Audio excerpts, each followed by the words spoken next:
Fallout Equestria Chapter 45 Meat Locker. These ponies don't want a party. These ponies want a party!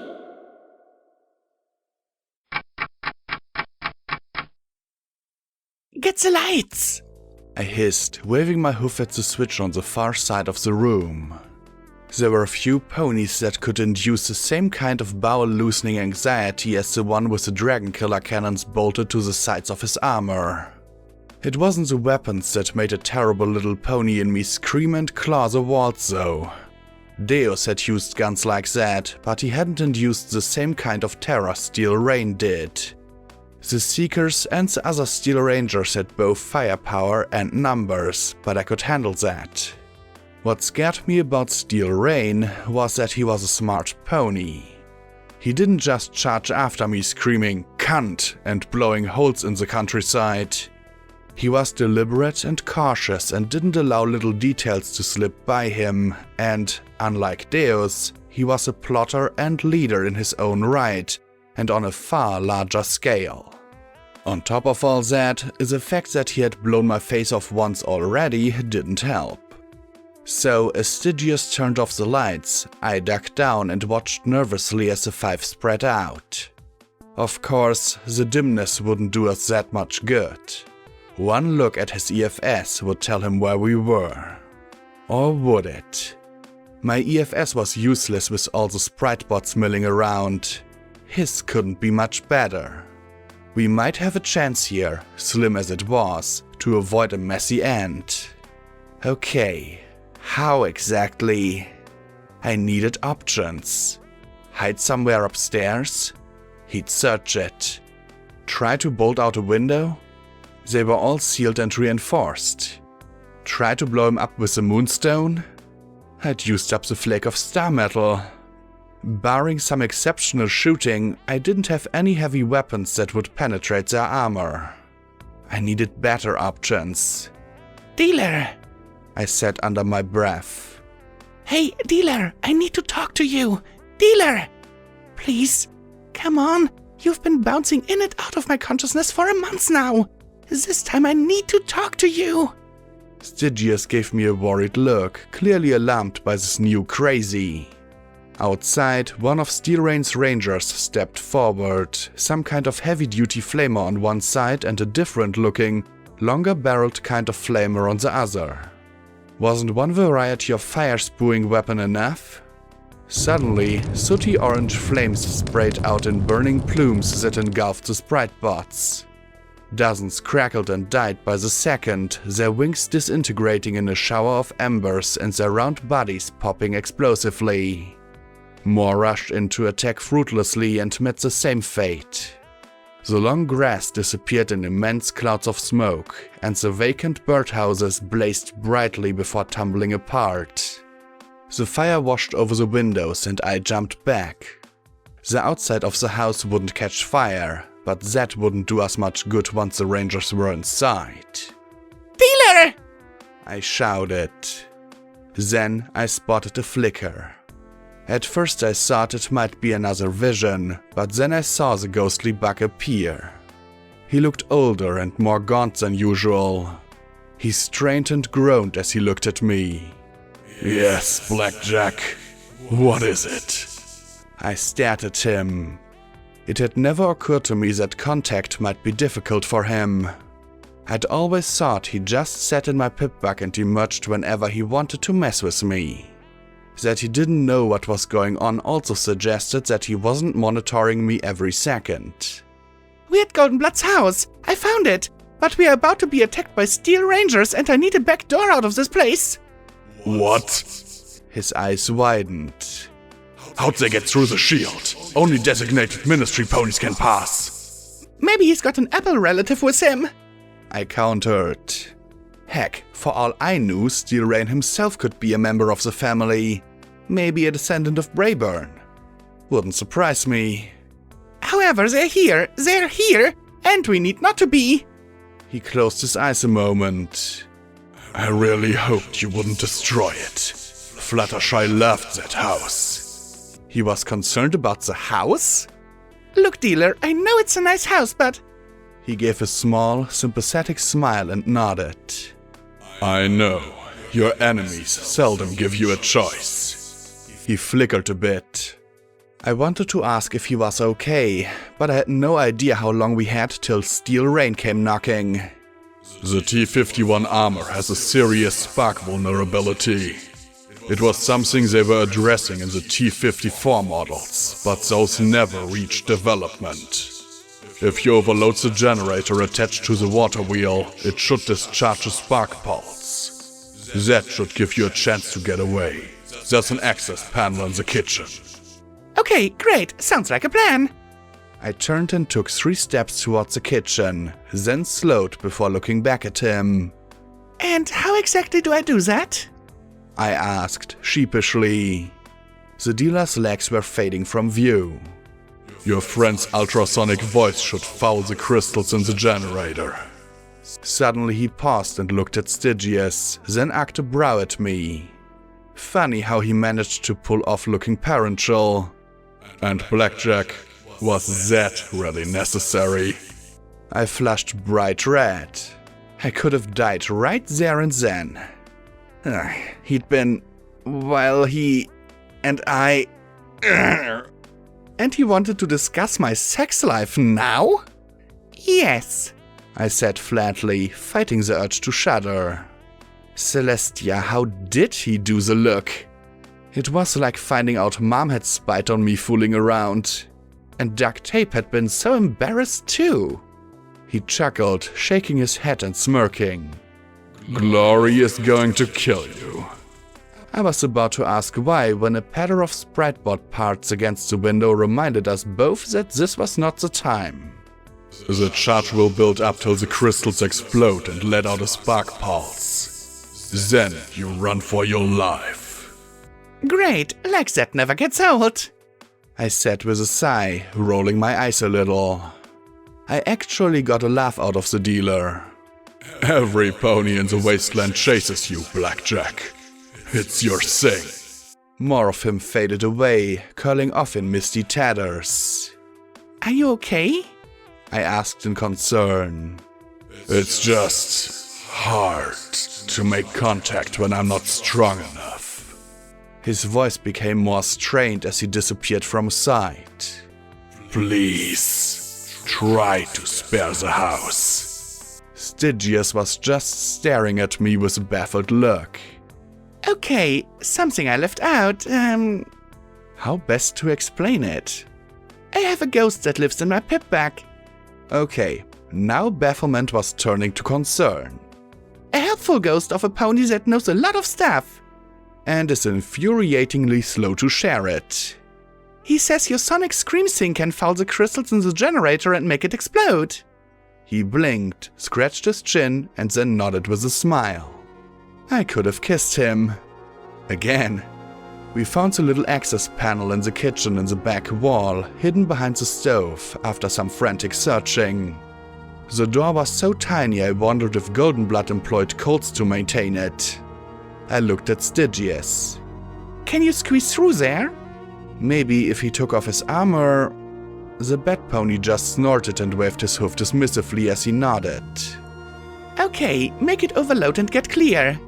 And please don't die. He struck another noble pose and I gave him a hug before turning to my saddlebags. Take care of your... I said, then looking up for a moment, he was gone. self? I peeked through the open panel and saw him standing on the far side next to some equipment. Wow, I knew he was flexible, but... Focus, Blackjack. I pulled out Vigilance, loaded the magazine with armor-piercing rounds, and set the weapon on the kitchen island. Next, the sword. The ranger armor had all kinds of hoses and the likes that I could target. Then the shotgun. I fished out every blue spark round I had and altered them with the explosive slugs. Hopefully, I'd have a weapon left after this. Finally, duty and sacrifice. Well, they might be better than nothing. I stowed each weapon away. Right now, I really wished I still had Taurus's rifle. Actually, right now I wished I had one of those anti-machine rifles. 3 pistols and a shotgun seemed pitiful compared to even one ranger's armament. I popped my EFS on and saw only 5 bars remaining, and they were standing right outside the front door. Funny, one of them was blue. I heard the door click and then slowly creak open as I ducked down. Heavy metal hoof steps entered. All I had was the element of, oh shit. I heard the hollow staccato rattle of a grenade machine gun going off. Oh, this was going to suck. The next instant I was racing around the kitchen island as the grenades exploded, the shrapnel ripping the cupboards into splinters, pulverizing the fine plates and sending the pots and pans flying. The steel ranger in the doorway traced after me, the stream of explosions tearing the walls apart, leaving shattered wood and spilling insulation in the wake. Smoke, dust, and powdered plaster filled the air as I floated the shotgun overhead and fired wildly at the steel ranger at the door. The explosive rounds blackened the metal and nothing else, and the spark rounds crackled over the armor but weren't enough to shut it down. It did throw off his aim enough to buy me time though. I leapt through the door to the library and rolled as 2 more grenades followed me through. I darted behind the heavy desk as they blew, peppering me with chunks of carpet and shards of metal. The sturdy wood seemed tougher than I expected, sheltering me from the storm of exploding bombs. Just as quickly as it started, the assault stopped. This was the part I dreaded. Security? Steel Rain said calmly. The MOM was notified of a ministry mayor trespassing on a crime scene. You have no idea how glad I am that it was you. The prophet was convinced you were hiding in the Maya or at Miramare. How'd you know? I asked as I saw 2 bars moving towards the door. I suspected. You've proven remarkably adept at eluding pursuit. He replied evenly. Gee, thanks. I muttered. I couldn't risk poking my head out. A red bar slowly moved around to the side. I could feel the hoof steps through the floor. Aren't you going to ask me for EC 1101? The bar stopped. I know you won't surrender it to me. I had to stall. I had to hope Stygius could do something with the generator. However, now that I've seen this place's defenses, I know that there must be something worthwhile here. How'd you even get through the bubble? I demanded. That hardly matters at the moment, correct? As I'm sure you're tired of hearing, the Harbingers want that pip back. As a matter of fact, their leader wanted it even before you left your stable. I had to convince them to expand and get more organized. Establish combat teams, use radios. Oh, what I could do with a year, their resources and unrestricted command. His voice strained with equal parts ambition and frustration. Then he regarded me a moment and continued. I, however, am willing to cut a deal. It's rather straightforward and predictable, and I know you'll decline, but I feel I should at least offer you your life for the device. My mane was squirming so hard that I could practically feel anti-dragon rounds aimed at the desk. I'd prefer that it be handed over intact. He probably didn't know if his artillery would damage it. A saving grace. For now, this was one time when the famed durability of pip-bugs was against me. Come on, Stygius. Please hurry. Let me think about it. The red bar suddenly charged around the corner. I had only the soft huff of flame to give me warning that it was flamers. As he came into view, I slipped into SATS and blasted him with 3 perfectly aimed shots to the head. 2 explosive and 1 spark. That still did pretty much nothing against his armor. The explosions and crackling blue right in front of his face phased him for a second, though, and that was the second I used to dive between his widespread forehoofs, just as one of the flamers poured fire beneath the desk. Rolling out behind him, I stood and swapped to vigilance. The pistol shots dinged the back of the helmet and hopefully made his ears hurt a little, but I'd be lucky if they did that much. That's it. Next Seeker I came across, I was keeping their anti-machine rifle. This was ridiculous. I kept behind the Ranger with the flamer as he twisted this way and that, trying to line up a shot. At least he couldn't attack me back. Oh wow. Ranger armor can applebuck. And it was an excellent method of travel, sending me flying like a cyber ragdoll across the room and into the bookshelf. The impact sent down a shower of books atop me as I sat in a heap at the bottom. I shook off the little orbiting Stygiuses in time to see the flamer pony wheeling around to face me, one of the weapons already starting to fire. My horn flashed as I pulled every last book on the shelf I could down atop my head as the flamers booed. The entire wooden cabinet crashed down atop me, burying me alive beneath broken wood and texts. I felt my whole world getting hot as I curled up beneath the books, wondering how many seconds this protection would last. Flamers were really working their way up my list of most hated things ever. Then the whoosh of the flamer was replaced by the crackle of burning books and bookcases as the stream was cut off. It was now or never. I exploded out from the heap of burning books and wood. My horn grabbed the flaming debris around me and threw it at the flamer pony in a fiery storm. Of course, it didn't do anything, but the smoking cloud obscured his vision enough that when he painted the wall with a second sheet of flame, his stream went high and wide. I was on my hoofs and running, trailing a cloud of embers behind me. I darted for the door as I leapt through the smoke cloud, and skidded to a stop at the side of a machine grenade pony standing in my way. I backflipped away like a zebra and… how in Equestria did my buddy pull that off? Just before the door erupted in a burst of small explosions. I twisted in the air and landed on my hoofs on the burning desk.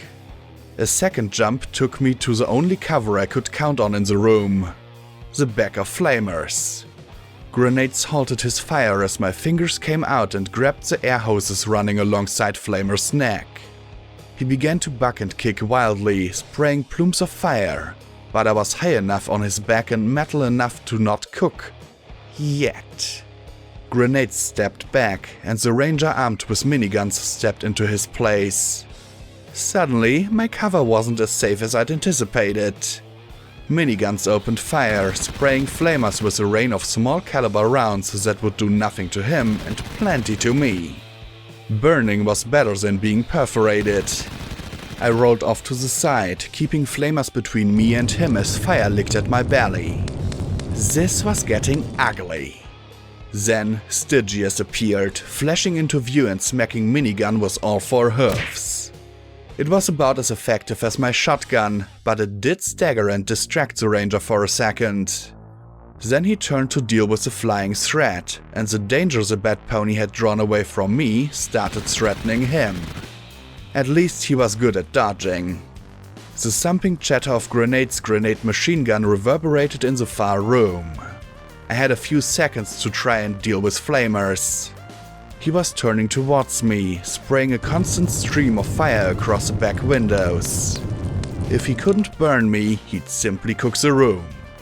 Wait, where was Steel Rain? I looked around, and a tiny pink pony in my mind held a little felt? Arrow pointing at a red bar over at the workshop next door. Somehow, I didn't see Steel Rain having the same aversion to causing friendly fire that grenades had demonstrated. I leapt as far across the burning floor as I could. Direction didn't matter. A second later, the wall exploded. The wall of pressure snuffed out some of the blaze and tossed me end over end. I don't know if flamers took a direct hit or not, but he was buried under a heap of burning debris. My body ached in pain from the concussion and burns as I slowly pushed myself to my hoofs. I had to press on. A little white pony informed me, "Hold on, endure and be fabulous." Steel Rain stepped through the hole blown through the wall, his cannons ejecting the spent rounds and sending them flying back in great smoking arcs and bouncing into the room behind him. Incredible. Just incredible. I've found hellhounds less tenacious. Those immense guns gave an ominous deep sunk, loading another pair of rounds. Trailing smoke and bits of flaming debris, I charged in the only other direction left to me. Straight at him. I leapt at him a split second before he fired, the shockwave slamming into me as I wrapped my forelegs around his neck and grabbed the back of it with my fingers. The shells blew out a huge section of the wall. Even the reinforced construction wasn't enough to keep the house intact. I stared into his glowing eye panels and floated vigilance up. Point blank, I emptied the remainder of the clip into his head. I think I cracked the eye visor for my trouble. What, was his armor even tougher than the standard model? Steel Rain didn't banter or make some snide comment, nor was he going to let me reload or stay this close. Instead, he turned and charged straight into the wall, smashing me through the layer of plaster, wood and insulation and onto the stone behind. I heard parts inside me crunch and a pressure burst up my throat. I vomited a bloody foam over his face as I struggled to push him away. Breathe, or something. Something came in the form of the sword. I slashed at his neck, but though the edge was magically sharp and it did cut a line in his metal, it was far too little. Maybe if I had half a minute of him standing still, I could saw through. He wasn't going to give me that. He reared back and slammed the wall again. I felt my vision start to go black. Then I slashed at the hoses leading towards the muzzle of his armor. The thick rubber, likely resistant to normal damage, parted under the sword's edge like warm butter. I had no idea what harm I'd done to him, but hopefully it was something. I sliced the other one for good measure. He moved back and charged one more time. I let go, falling beneath him as the Steel Ranger smashed clear through the wall. I fought to breathe. My vision was full of all kinds of damage alerts. I staggered out of the smoky room, needing a breather, needing help. I found myself in the hazy workshop and collapsed. I had no idea if I could make myself regenerate faster. Probably not. From the living room came more shots and explosions. Tears ran down my sooty cheeks. I looked at my pip-buck. I set it to broadcast, closed my eyes, and then rasped out, This is Blackjack.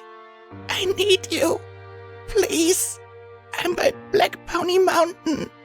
Please. I need help now. I could only pray that the Seekers didn't know Blackjack was security.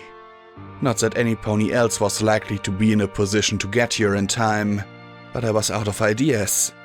Stygius was suddenly by my side, so abruptly that it was like he appeared from thin air. He was coated in sweat, smoke and ash were spattered across his hide, and he had more than a few small holes in him. He held a healing potion in his mouth and firmly pressed it to my lips. I knew it wouldn't do much for me, but I drank it anyway. It might not have instantly fixed crushed internal organs, but I had to admit that I did actually feel a little better. Thanks. I coughed as I glanced around. Steel Rain had us cornered. 2 rangers were by the door and 1 was by the hole he'd blasted. Any clue when the generator is going to overload? The bat pony shook his head. Then my eyes moved up and looked at the underside of the workbench. There was a little button there. Now, why would Goldenblood have a hidden button on the underside of his workbench? It'd probably be the last question I'd get to ask, but it was one I could answer. I reached up with my hoof and smacked it. The floor fell out beneath me and suddenly I was tumbling down a flight of stairs. I finally reached the bottom, looking up at a smoky rectangle as Stygius darted through. I lay there a moment, my ribs aching and my lungs fighting for a few good breaths. On the wall beside me was another button and I tapped it with my magic. The rectangle closed. Instantly the 3 bars upstairs began to mill about. Stygius helped me to my hoofs. Well now, wasn't this interesting? I groaned as I staggered forward into a large basement. There were chalkboards on the walls covered with lists, schematics, and numbers. Most were written in code. As my body repaired itself from being cooked and battered, I picked out a few. Zebra Relocation and Protection Program. Infiltration of Dawn Bay Base. Tocomare Resource Allotment. Robronco Resource Acquisition. MWT Mergers. Blue Blood's Social Calendar. How were any of these important? Goldenblood had kept track of a great deal of Equestria. I wondered when he ever got around to sleeping. In the corner were a number of terminals. When I approached, a little light flashed over one, and then swept over me in a shimmery wave. It passed over my leg, and then locked on my pipbuck. Then the screens began to flash to life one after the next.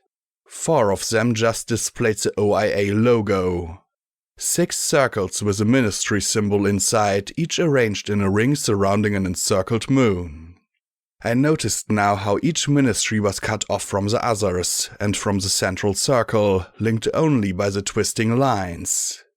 As if the OIA wasn't to bring the ministries together at all. Then the middle screen went dark, and a few lines of text appeared. EC-1101 status standby. Ministry credentials established. Equestria defense status unknown, critical. Palace status complete. Redout status complete. Tom complete. Charge 100%. Warning, spark flux capacitors charge at 0%. Recharge pending activation. Project Horizons status standby. Activate Project Horizons. YN. I stared at the screen for almost a minute. I swallowed as I stared at the Y button. Wow, all I needed was to push one little button and I'd know exactly what Goldenblood had planned. Just push the button. I almost did. I even moved my hoof over it. And a few weeks ago, I would have. But I knew better.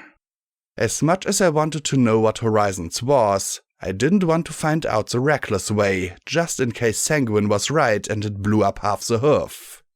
I typed N and hit enter. A moment later, the text disappeared and I sighed.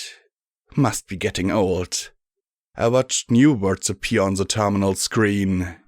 Confirmed. Project Horizons status standby.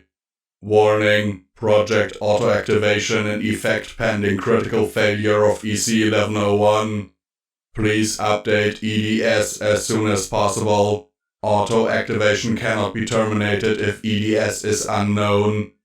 I tapped several keys that weren't Y, but nothing happened aside from going back to the first prompt.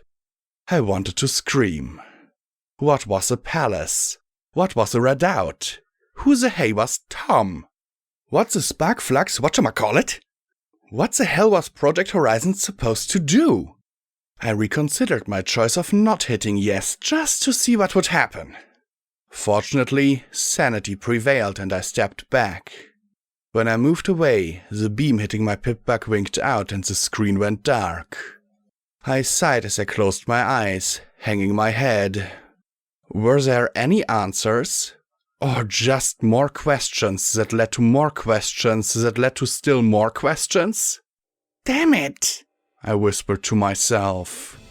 Then Stygius tapped my shoulder, and I looked up in time to see more text appearing on the central terminal. I know you're in a bad way right now, Blackjack. I stared at the screen as a shocked stillness spread through me, raised a hoof towards the keys, and then slowly pulled it away. I know you're hurt, frustrated, and tired. You've been through so much more than any pony has a right to. Then you stand up on your hoofs and march on. Because you can. Because you have to. I sat back, and for a moment there was no steel rain. No impending panic or terror or frustration. I pray that you can achieve what the ministries failed to do 2 centuries ago. I hope that you can, because some pony must. The sins of the past must be accounted for. The mistakes must be corrected. Atonement must be paid. Equestria needs a second chance. Right now, you and others are creating that second chance. Don't give up. I believe in you. And I know you can do it. Spike. I stared at the screen for almost a minute, fully numb. Then the text disappeared, only to be replaced by Hide. There was a resounding detonation, and for a moment I was certain that the generator had blown. Then it sounded again. The third time, the doors from the workshop blew inwards. Still, Spike didn't understand you couldn't hide from EFS. No matter where we were in the room, they'd see our... Wait. In the dark room, there were now suddenly a whole lot of blue bars. If they were blue to me, maybe they'd be red to the Rangers. The terminals stopped showing the logo and started showing scrolling technical data. Weird formulas. Things that looked like weapon schematics. So, that's the plan. I tucked Stidgy as a swing, and we scrambled behind some chalkboard in the corner as heavy hoofsteps descended the stairs. The first one down was grenades, turning this way and that as he pointed at hostiles that weren't firing yet. Then he looked over at the terminals. Sir, you're going to want to see this. A mare shouted. Okay, so it was a little hard to tell genders in those suits. Steel Rain trotted down, his eyes immediately drawn to the chalkboards and then to the terminals. What is this? He breathed, heavily. With those hoses out, I bet he wasn't getting quite as much air as he would have liked. Slowly he walked over to the other rangers next to the terminal. With their backs to us, we started inching towards the stairs. Wait, this is a trap. He shouted. The schematics disappeared, replaced by a picture of a very ugly mule presenting his posterior, grinning as he looked back over his shoulder. There was a hiss and a pop as 4 turrets popped from the ceiling, another 4 shot up from the ground, and all 8 proceeded to pummel the pair with heavy machine gun fire. I ran for the stairs. As much as I'd like to stay and finish him off, even one hit from those cannons would paste both of us. And in the hidden room, those cannons were going off in a roaring cloud of slate and shrapnel. I sure hoped Stygius's ears would be okay as we were blasted by the shockwave. Seriously, Rain, get a minigun or something for indoor work. Together, we burst out into the workshop. Minigun was kneeling next to flamers in the blasted-out library. The orange mare had her helmet off, blood dripping from her ears and nose as she struggled to breathe. As soon as we emerged, minigun swiveled to face us, standing between me and the injured ranger. As much as I'd liked to leap out of the giant hole Rain had blown in the wall, the purring minigun motor dissuaded me. Besides, if she was in the library, that meant that the front door was open. Grinning, I raced into the living room.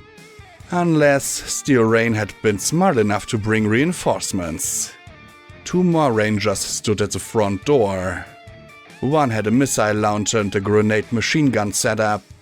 The other had anti-machine rifles strapped to his sides. Already alerted by minigun's fire, the pair were bringing their weapons to bear as we charged out of the workshop. I changed course at once and darted for the first thing in front of me. The stairs. I doubted I'd outrun a missile blast radius, but there weren't really many options besides running in the closest direction that was away. Then, suddenly Stygius wasn't above me anymore. The armored bat pony disappeared, reappearing over Missile's head. What was that? Had he just teleported? Kicks rained down, and while he didn't do much noticeable damage, it was hard to aim a rocket with some pony tap dancing on your head. The shot went low, exploding beneath the balcony and knocking me on my face. I groaned as I lay there, sprawled out. Really? I just want to check out of this funhouse. I had a few seconds to compose myself, then the balcony jerked with a sharp crack. Oh, fuck no! I groaned. The balcony walkway collapsed with a shredding of wood. I heard a scream beneath me, followed by a crunch, and I rolled several times to get clear of the flying debris, coming with my face towards the ceiling. I spotted Minigun lying there, wearing the walkway like a mantle. Kill her! Steel Rain shouted from the workshop. Oh, pony feathers, he did not sound happy at all. Stygius was keeping Missile occupied, swooping around his head and planting kicks and bugs. Anti-Machine, however, was free and clear to shoot at the mare lying on her back in front of him. Steel Rain came stomping out, and I was fairly certain he'd happily blast all four of us to finish me off. I needed more gun. And I had it right in front of me. I reached out and grabbed AM's hoses with my fingers. Had he lowered his head, I would have been screwed. However, he pulled back, and that yanked me towards him. Kicking and scrambling, I spun around on my back beneath him, putting my hands where his forelegs met his body and my rear hoofs to the sides of his pelvis. Setting myself, I grit my teeth and heaved AM completely off the ground. His legs kicked wildly as I turned him to face directly towards the pony with the cannons and the shot-up armor. I grinned from ear to ear, looking at Steel Rain from upside down. My horn glowed as I reached up to the trigger mechanisms and fired the elevated ranger's weapons as fast as I could. Even Steel Rain's armor couldn't take that. AM's guns were loaded with armor-piercing and incendiary rounds. Just right for your local cyber pony. My aim was shit, but my luck wasn't. 2 shots hit home, biting deep into the chest and neck, and even Steel Rain was forced to take cover as I finally saw blood. Damn, he was a tough son of a mule though.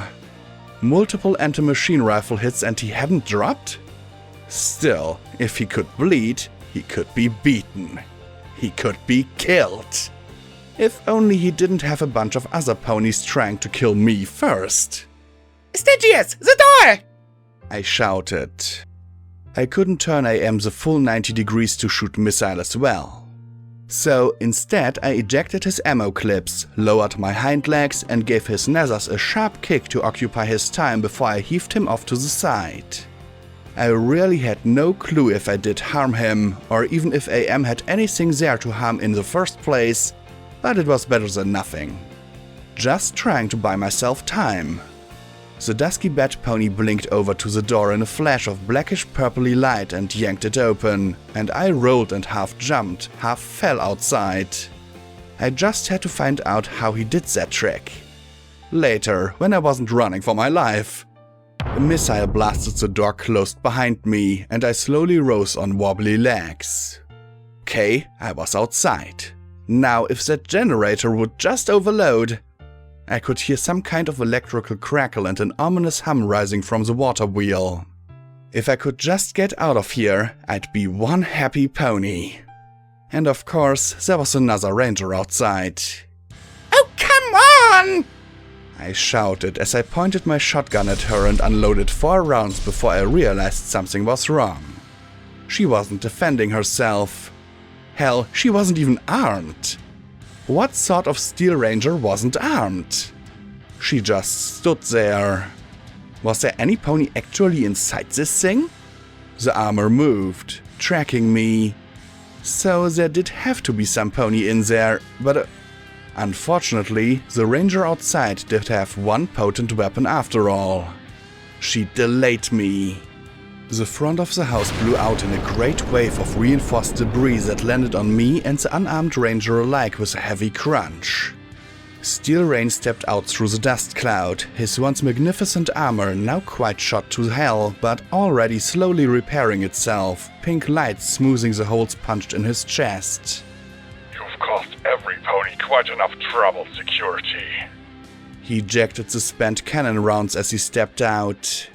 Stygius landed next to me, shifting the rubble so I could crawl free.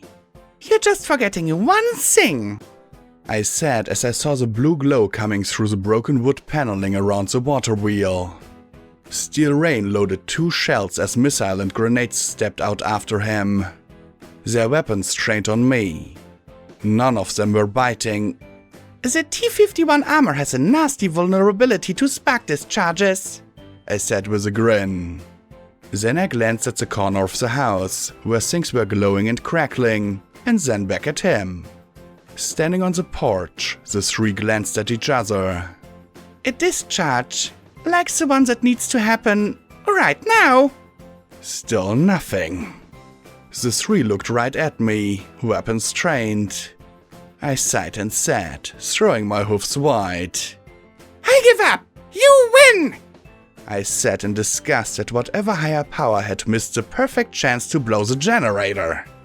You may now proceed with the gloating and the explanation of your nefarious plot. Maybe humor would buy me the time I needed.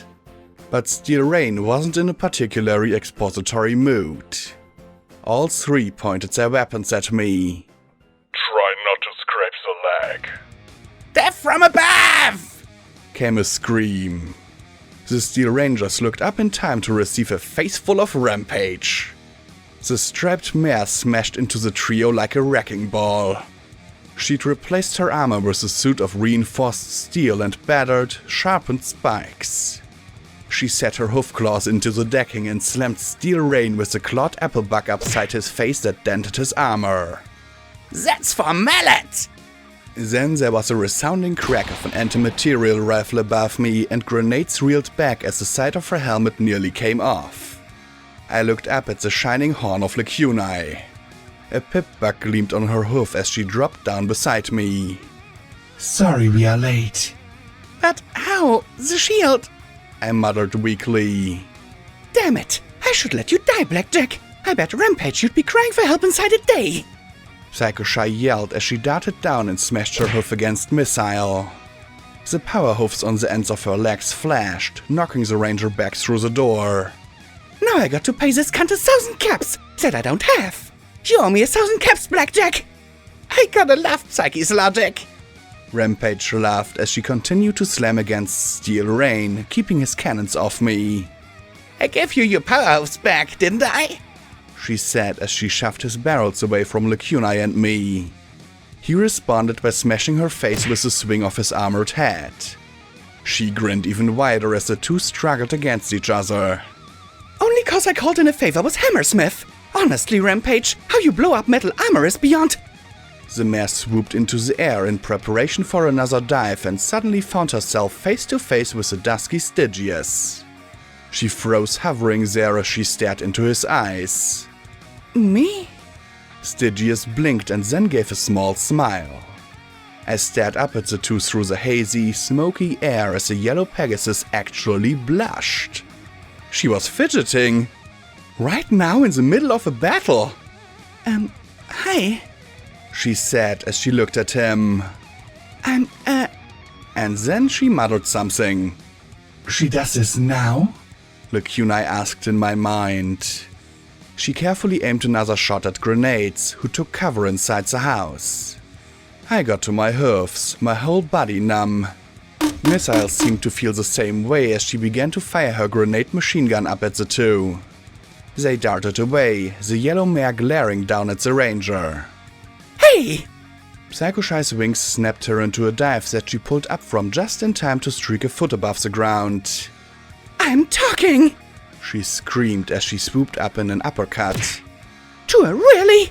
She continued as she rose up and smashed her rear hoofs into Missile's face. Hot guy here! The Pegasus pirouetted in the air and brought her front hoofs down on top of his head. So piss off! She finished as the ranger collapsed in a heap. Then she darted back up to the stunned Stygius and said shyly, So, what's your name? I doubted Stygius would have been able to answer, even if he could talk. But when Anti-Machine stepped out of the gaping hole in the front and leveled his barrels at the mare, the Bat Pony darted down as a shadowy blur and tacked all 4 hoofs against his head, staggering the ranger. From the shades of red the pair were turning as he flew up again, I was pretty sure there wasn't going to be another chance of fun with him for me. We need to get out of here, I said as I saw Minigun joining the fight. The instant one of them distracted Rampage, we were going to get hit by Rain's cannons. For a moment I took in the scorched glass and blackened, blasted out front of the house. It didn't look at all different from the rest of the wasteland now.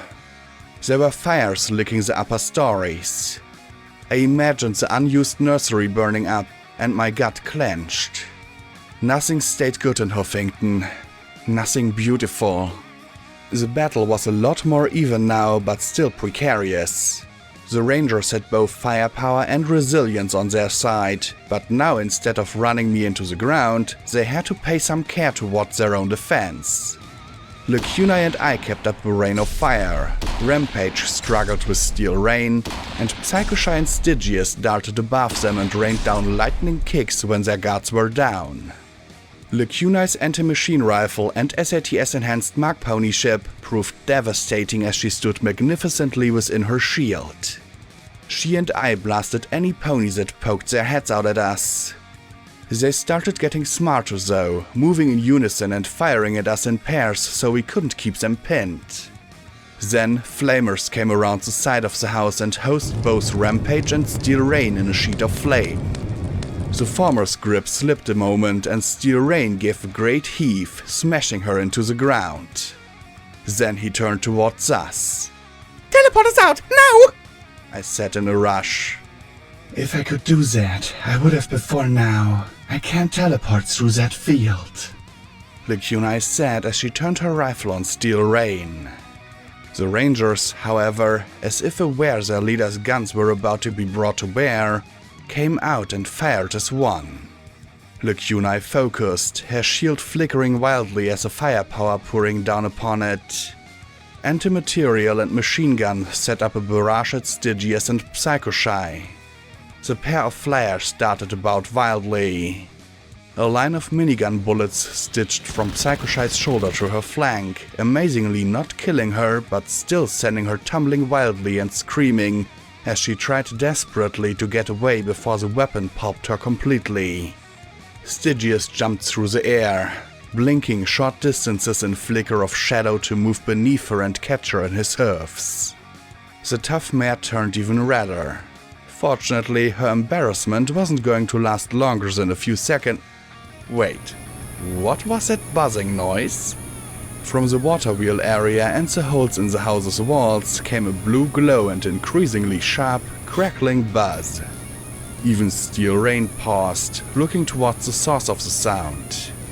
Then everything went white. I knelt in the middle of a hotel room in a Manhattan skyscraper, wearing a maintenance uniform. Serve Princess Luna well and she will forgive your sins. Serve Princess Luna well and she will forgive your sins. I repeated over and over again in a frantic whisper. The desperation in my voice bordered on madness as I rocked slowly back and forth. Then the clock chimed 10 and I rose to my hoofs. I turned and looked out the window towards the mountains of Canterlot and the rising sun beyond. Please forgive me. I walked to the telephone. My horn glowed and I lifted the receiver, spun the dial and closed my eyes. A second or two later, a mare answered in a tense voice that suggested she'd been crying. Hello, Pumpkin Cake? Hi, Pumpkin, it's me, I said in a low, rushed voice. Listen, I can't talk now, but it's important that you and Pound get out of there now. Get someplace safe, like a stable, right now. What? The mare gasped. I can't. Things are crazy over here right now. I think Pinky has finally snapped. She's been ranting about arresting ponies right and left. And they're taking down 4-stars as we speak. Pinky's trying to purge the MOM now that Teacher's in prison, and we're just trying to hold everything together. I looked out the window at the great big Pinkie Pie balloons floating above the streets. Huge, decapitated heads of the ministry mayor. Listen to me, Pumpkin. Please, listen. You can't worry about Pinkie or teacher now. You can't worry about anything except getting yourself to safety. Do you understand? Get out of there in the next half hour if you want to live. I said in a terrible evenness as I looked out at the pink hub building. There was a tight silence on the other end. What's going on? Is this an OIA thing? Does this have anything to do with the sabotage in our hub last night? What's happening? There was a mirror over the desk that I peeked at. I looked into my own sad yellow eyes and closed them again. Then, calmly and deliberately, I hung up the phone. 5 seconds later, it rang again. I stood there for a half-dozen rings, then picked it up. Garnet, her voice etched with malice, said immediately, You're lucky we're in the endgame and they're not a priority, idiot. I'd have you kill both of them yourself. Party Pooper is activated. Your alpha target was Twilight Sparkle, but our sources says she's in Mary Pony. So alpha is now Pinkie Pie. After that, confirms that every pony on the list is removed. You've taken steps with the MOM hub? Yes, but... Good. Now do your duty, Agent. I shuddered. And then Luna will forgive me? Sure, whatever. We've received confirmation that the ministries are colluding with the zebras. If we're quick, we can wrap this up without a slaughter. Now get to it and start eliminating those traitors. And then the mayor hung up. What was a few more deaths to a soul stained black with sin? But Luna would forgive me. She was my only hope. I sighed and stood, trotting to the door. I walked down the hall, through a door, and into a maintenance hallway. When I reached a cargo elevator, I rode it up. It pinked and 2 more ponies trotted in. Both wore uniforms similar to my own. I tell you, something is going on. I heard Stable Tech put out a priority alert, the Green Stallion said cautiously. You have to admit it, Pokey. This last week has been weird. Don't give me more of your conspiracy theories, Evergreen. If you tell me one more of those stories of secret OIA plots, space aliens and abducting ponies, or zebra death curses, I swear I'm going to scream, the blue buck said with a roll of his eyes. Look, this is different. I mean, a priority alert? That means get to the stables now, the Green Stallion with a pin tree on his flank said, trotting nervously in place. And Twilight's in Mary Pony doing something big. How do we know it's not related to the alert? The blue unicorn with a safety pin on his flank snorted and shook his head. Yeah, Evergreen, just like last month, just another one of their drills. The unicorn looked back at me and I froze. Hey, what do you think? Is something going on or not? I didn't answer. Shouldn't answer. If you have loved ones, call them. Tell them to get to safety. Now. I whispered as my horn glowed faintly, barely a shimmer. They looked at each other. Hey, I don't know you. You knew? The green bug asked with a worried frown. I thought they froze all transfers. Please. Tell them to get into the stables underground, or to the MAS hub. I murmured, my voice straining. Please. I think we need to contact Secure, was as far as the blue stallion got before the knives left their sheaths on the inside of my forelegs. A blade struck with unerring precision into his left eye. The blue stallion jerked as if electrified as the other knife pressed against Evergreen's throat. The first blade twisted in the socket, and the blue unicorn collapsed in a heap. I left the blade in his eye socket for now to keep most of the mess inside as I contemplated the other stallion. Oh Celestia, oh Luna, oh please! Evergreen begged as he lost control of his bladder and wet his overalls. I have a son, please, I have a son! I hesitated. Kill him, training said. Kill him and Luna will forgive. Kill him so he can't give alarm. Kill him because in the long run, what does he matter? What's another life? Pokey's was over, cut short by me and my inability to compose myself, knowing what I knew and trying to give warning. Everything I was told me to kill Evergreen. Everything but one small part. Get to your son and get to safety. That's all that matters now. Understand? I said softly. He sobbed and nodded, so fast he looked as if he were going to snap his head clear off. I pulled a mirror from my pocket and used it to peek down the hall at a sensor camera. A second later, several wires were unplugged from the back. What's happening? What? Begged the stallion. Something bad, was all I said. I bit the back of Pokey's collar and pulled him into the short hall. Maybe he'd want some pony rather than getting his son. Maybe I'd just killed both of them. Serve Princess Luna well and you will be forgiven. It was my only chance. My only hope. I pulled Pokey's body to the door leading out to the roof, making sure the blood oozing from the hole in his face soaked into his barding. Once on the roof, I plugged the wires back into the camera. No need to send a maintenance pony if it wasn't broken. Leaving the corpse on the roof, tucked in a corner out of view, I trotted over towards a stack of crates beside the broadcast dish. One was slightly off from the rest. I fished out a key and opened the crate. Inside was a suit of black riot armor and a rifle case. I flipped it open and looked at the gleaming, finely machined pieces. The morning light shone off the scope's lens. I levitated out the pieces and with care and finesse slowly screwed them together into a rifle longer than my body. My magical grip didn't waver in the slightest as I trotted to the edge and knelt down.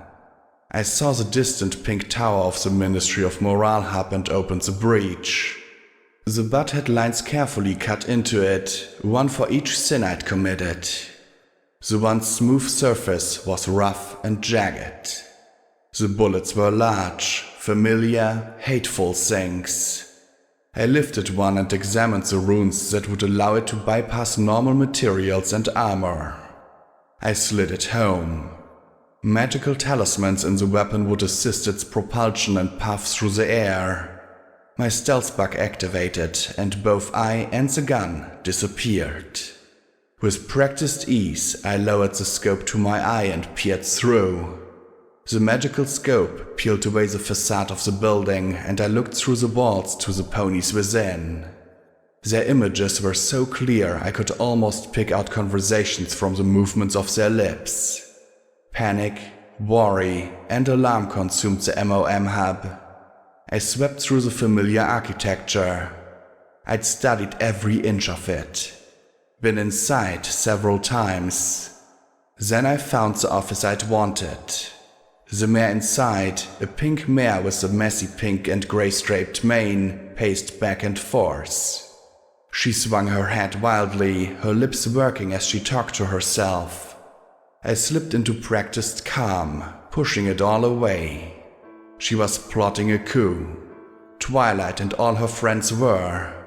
Their elimination was a sad necessity to secure Luna's rule. Serve Luna well, and you will one day be forgiven. I followed her pacing, back and forth, back and forth. I timed it. It was something I was always good at. I never had much in the way of magic, but I had the faith to take the shot and the knack of knowing exactly when and where the bullet would be. Back and forth, back and forth. The familiar stillness passed through me as I put the crosshairs where she would turn. It'd be a second and a half for the complete turn. I licked my lips. Pinkie Pie suddenly stopped, her eyes wide and staring as she looked around. I'd been warned about this. No doubt she was sensing something. A wobbly leg, a twitchy ear, or a creepy flank. Something warning her of her impending demise. I kept the crosshairs on her head as she stared straight ahead, tears running down her cheeks. There was a look of horror on her face I'd never seen before. I had to wonder what it was like to know you were about to die. Would she call for help? She had to die before she could warn Twilight and the others that Luna was moving against them. As soon as the Ministry mares were taken out, government forces would take over the MOM, MAS and MOA. Ponies loyal to the princess would be installed. Then the zebra forces would be annihilated in an overwhelming preemptive strike. So much had to happen, and in such a short time. If it was true that the Ministry mares were actually conspiring with the enemy to dispose the princess and surrender to the zebras, there was no telling what might happen. One Ministry mare had already given the enemy the means to make megaspells. The MAS hub would be secured rather easily. Mary Pony would be far more challenging, but the MAS wasn't an army. Even the MOA and Shadowbolt Tower wouldn't stand long on their own. Pinkie Pie was no longer frantic. She was inspiring for the phone. In fact, she wore an expression that was almost happy. She'd taken a figurine from her desk and hugged it to her chest as she looked at me. Right at me. I was so shocked that I pulled my eye from the scope. Then I looked back. She smiled so terribly sadly, her blue eyes shimmering with tears and regret, but happiness too. Her mouth moved silently. For a moment, I almost aborted. I should contact command and confirm. Then I looked again at the old mare with the candy cane striped mane. Please, her mouth moved as she hugged the little statue tightly, slumped in the corner. Please, I don't want to burn. I stared for a second longer, looking Pinkie Pie in the eyes.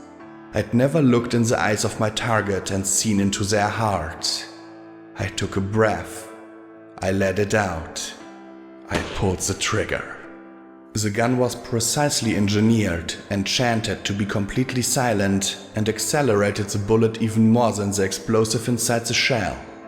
Relief spread across her face in a tired smile. I watched, unable to tear my eye away from the scope. The bullet tore through the MOM shield, weakened due to my sabotage yesterday, and ignored the magical strengthening of the glass in Pinkie's office window. The projectile shattered the massive pane and buried itself right in the pink mare's chest. Her eyes bulged a moment as the round shot through her torso and into the wall behind her. Blood flowed from the corner of her mouth. Then she laid her head against the wall, still hugging the figurine as her eyes closed for good. I pulled the eyepiece away, breathing harder than I ever had before. I bowed my head and closed my eyes. Forgive me, Luna, for I have taken the life of another... A horrible warmth bloomed on my features as I stared. A second sun lit up the sky, expanding outwards from the direction of Cloudsdale. No, we were too late. We were all too late. The ministries had made their move. I raced to my gear and threw it on. The MAS shield rose up to full emergency strength around me as I put on the headset already piggybacked into the EBS network. Control, come in please. We have a Celestia level event in Cloudsdale. I repeat, a Celestia level event in... There was a second sunrise today in Manhattan. A great roiling ball of green and red fire that seemed to seek out the buildings and their inhabitants. It spread in all directions, like burning water gushing through the canyons of the city. I saw other little suns begin to erupt in other directions, all across the landscape. The flames swept up to the flickering shield around the tower. Don't look, a tiny voice warned me. Don't look. But I brought the scope up and looked. And that tiny voice, that vital little voice, died inside me. The scope filtered out the dazzling glare of the flames so that I saw everything in perfect clarity. I watched ponies burning alive in the streets as they tried to scramble for safety. I watched a mare with mane and tail aflame streaking down the streets as her coat burned away. I saw a family cower together in a bathroom as the fire seemed to sniff them out, flooding the buildings and roasting them alive. I swept my scope to the MOM building. The weakened shields had failed at the base, and the fire was pouring in. The shield acted like a chimney, drawing the flame upwards and incinerating every pony in sight. Pinky had known. She'd known. There was no reply from Control. Cut off? Destroyed? It didn't matter. I had a mission to do. I'd sworn to serve the princess. Party Pooper was active, and it was my duty to make sure that every pony on my list was eliminated. I'd go to Huffington first. There were at least 2 targets there. Then Mary Pony if it was still standing. I disassembled the weapon and packed it away. I had a long way to go before I earned my forgiveness and a lot more ponies to kill in the meantime. I rode the cargo elevator to the basement, ignoring the shouts and screams of the residents and workers echoing through the tower. I reached the bottom, a room full of straining generators, and my radiation meter began to crackle. I chewed down on a tablet of Rad-X. You there! Halt! Who? A mare in a maintenance suit shouted. Without hesitating, without even thinking about it, I drew my IF-44 submachine gun and put a 3-round burst into her chest. A curious hollowness filled me as I trotted over her body and walked to the door, entering a security bypass password that opened to a tunnel filled with magical radiation, reeking smoke and screams. It was a promise of what was to come if I did not serve and receive absolution for my sins. I felt the dream fade away and simply lay there, sprawled on my side. I could hear a distant klaxon blaring annoyingly over the hiss of the Huffington rain and picked up a mare's voice talking in low tones. Just lying there. What if she's dead? Psycho Shy asked. For the 100th time, she's fine, Psycho. You were closer to death than she was. You're lucky Lacuna got to you before you were, dead. Rampage said. She's half machine, and that spark discharge did to her what it did to the Rangers. Lacuna's confirmed she's dreaming. Her systems will repair themselves. If she's not awake in an hour, we'll head over to the Collegiate. Maybe they can do something for her. I cracked my eye open. We were in another Robronco dealership. The smashed robot displays were everywhere. A campfire crackled merrily in one corner, and Rampage was roasting red roaches over the flames.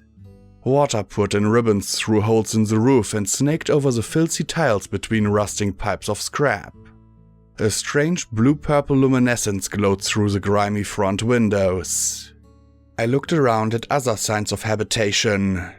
Ancient graffiti spray-painted on the wall read, "Fuck the gearheads." Bullet holes decorated the walls and ancient Stable-Tech mattresses lay around the fire. I closed my eyes and tried to think a moment through the staticky, scratchy feeling in my head. Another dream of the Black Mare. A mare who by now I had a sneaking suspicion was Psalm. Between that dream I had in the canyon, the vision of her in the war room, and what I'd seen just now, it was too much to be a coincidence. The thing was, I had no idea why I would have a marauder in my dreams. The one back in Goldenblood's house had been a lot more abstract and dreamish than this one, as if my brain was trying to do something. It was like Psalm herself been put inside me. More than just a memory orb.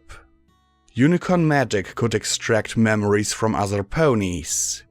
Could it also put memories into another pony? Triash had warned me that mucking around with memories was dangerous.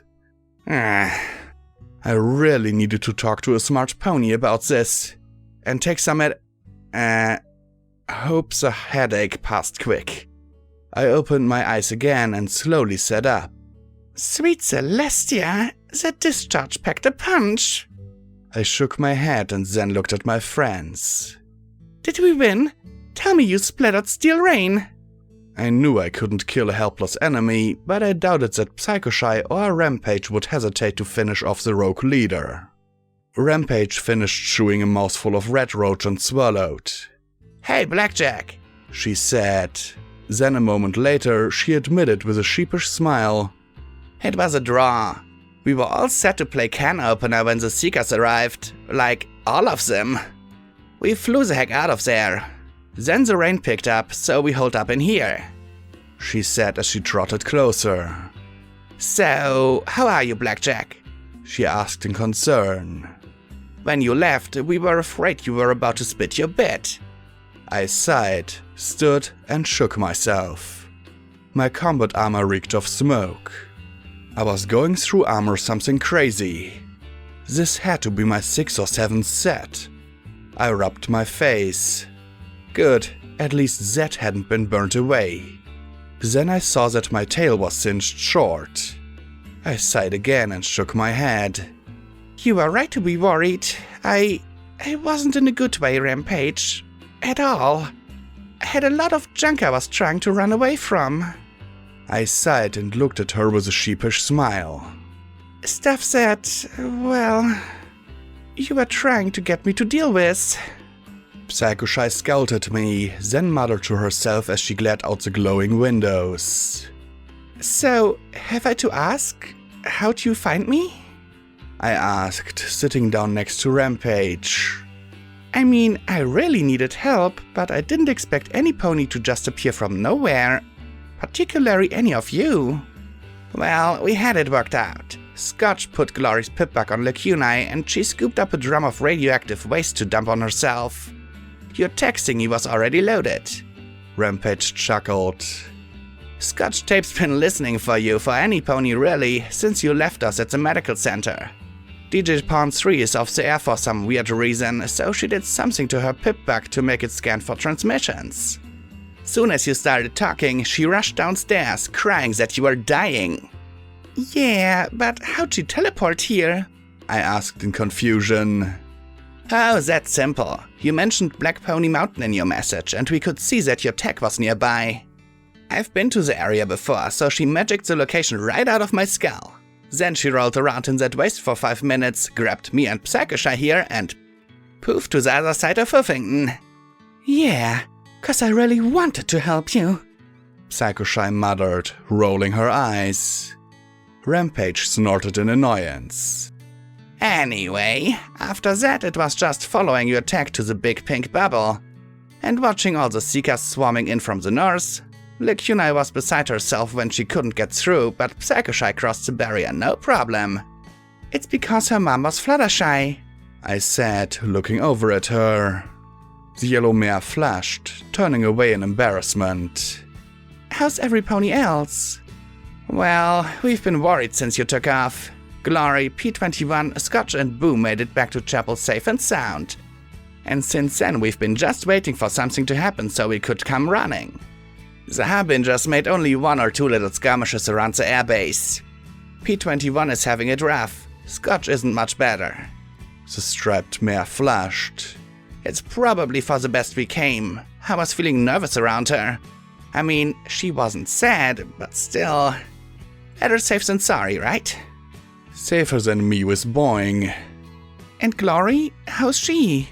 I asked at once. Exhausted, tired, frustrated she couldn't help you. Scared to death you were angry with her, Rampage said in quiet but firm tones. She's worried you blame her for bringing you back to life like this. I didn't reply, and she asked evenly, Do you? I sighed. A little. I mean, yeah, death would have been worse, but yeah. A little stupid part of me is mad that I didn't get a choice in it, in any of it. I rolled upright, looking at the flames. But that's life, isn't it? It's not what happens to you, it's how you deal with it. And I've been dealing by shoving my head up my ass, looking for things to shoot or run away from. Then I looked around. Speaking of, where's Stygius and Lacunae?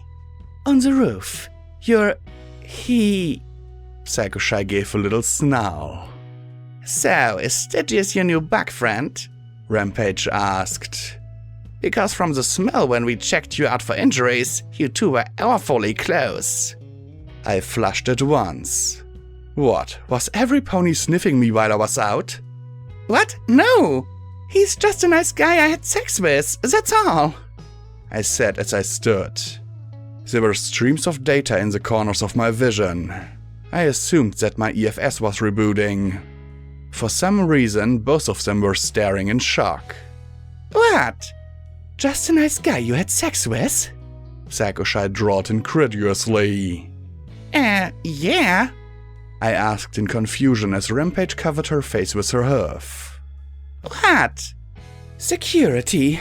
Slut of the wasteland. Who would have thought? Sakushai said in her usual snide tones. Oh, she better not pretend like she'd never had a roll in the hay or two for the fun of it. Rampage paused, as if trying to figure out how to break something terrible to me. Blackjack, Glory is your special sun pony, right? I nodded. How could you do this to her? Rampage asked, looking concerned. How could I do what to her? I asked as I looked from one to the other. I had sex with him, and I was able to do it without killing him. I mean, Rampage, I kept myself under control the whole time. I gave a crooked smile to the striped mare who just stared in shock. My smile became a little more uncertain. Isn't that a good thing? But you... She stammered in agitation, her hoofs waving in the air. And then suddenly, she smiled. You know what? I'm just going to step out of this sticky little deal, okay? This is something that is between you and Glory, and I'll just be watching on the sidelines. With popcorn. Sakushai gave a scornful snort and looked away. I never imagined that me getting late would be a subject of such drama. I sighed and stood. I need to talk to some pony real quick. It won't take long. Rampage nodded, and I trotted back into the corner and turned on my broadcaster. I slumped down and thought for a bit about what I needed to say. Hey, Scotch Tape. I don't know if you can hear me right now, but if you're picking this up, could you please go get the others? I sat there a moment, looking over at Psychoshai getting harassed by Rampage. Hey every pony, it's me, Blackjack. I hope that you're actually getting this. Knowing my luck, I'm sending this straight to the Seekers, so I'll be quick. I wanted to tell you that you were right, Glory. I shouldn't have left. I shouldn't have run away. I should have been strong enough to face my fears with you rather than tearing halfway across a valley. I know that letting me go off on my own couldn't have been easy, but I want you to know that I'm better now.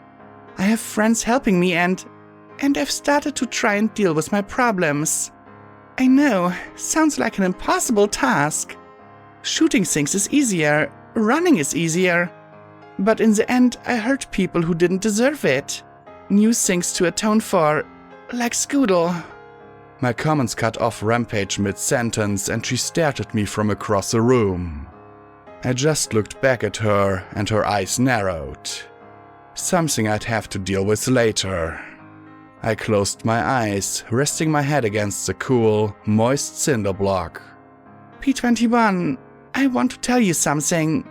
I want to tell you how goddamn brave and awesome you are. You actually had the guts to do something I couldn't. You're doing the right thing, and I hope that you get to have something none of the other stallions ever got to have. A family. I guess that makes you unique in two ways. I chuckled with a small smile. I know you're hurting right now, but I just know, you're tough enough to stick it out. Any pony who follows me around for a month without going crazy can do anything.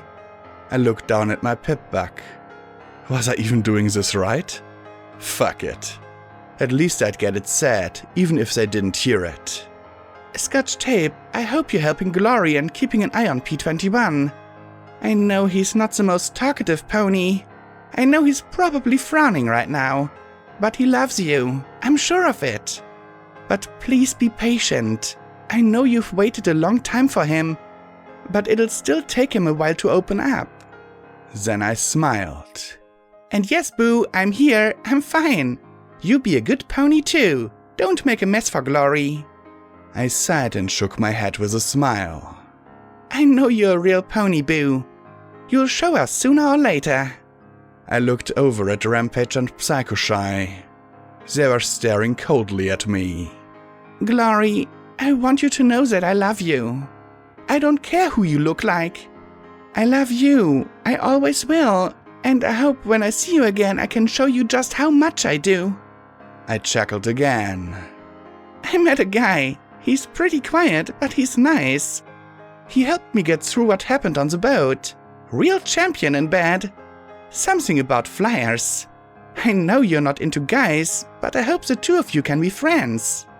I trailed off, then thought a moment and couldn't think of anything else to say. Psychoshy stared at me, mouthing champion soundlessly. Well, I should probably get going. I'll talk again soon. Hopefully everything will work out and I'll be back right away. Take care.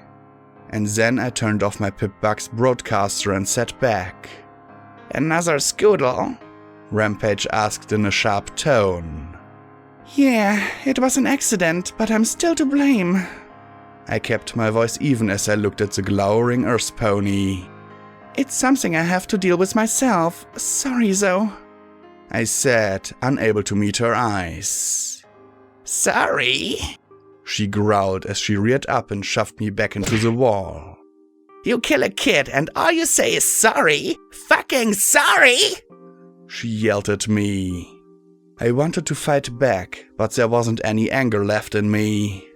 What else can I say, Rampage? It was an accident. I know that doesn't make it okay, but it happened because I was out of it. The fatigue, everything that was going on. I killed her. I lifted my metallic fingers to my face. I almost lost my mind that night after it happened. I deserved to. But some ponies at Happy Horn gave me the help I needed.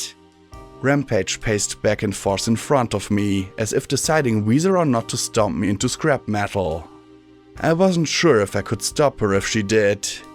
So, yes, sorry. If I'd been stronger and faced my problems sooner. But there was nothing left I could say. Rampage hissed to herself as she finally looked away. Then you better get better, Blackjack. Quick. You're supposed to be one of the good ponies. But running off, killing a kid, fucking a guy behind Glory's back? Fuck, it hasn't been a day and you do all that? Girl moves quick, nothing wrong with that. Psychoshy smirked, getting a flat look from both of us. What? Sorry, Rampage. I messed up, I said as I met her eyes. There was a look of betrayal about them. I'm not as good as I should be, but I'm trying to do better. And I can if you'll give me a chance and your help. She ground her teeth together, then finally slumped. Okay, one chance. Not like I haven't done messed up things too. But Blackjack, not again. Got it?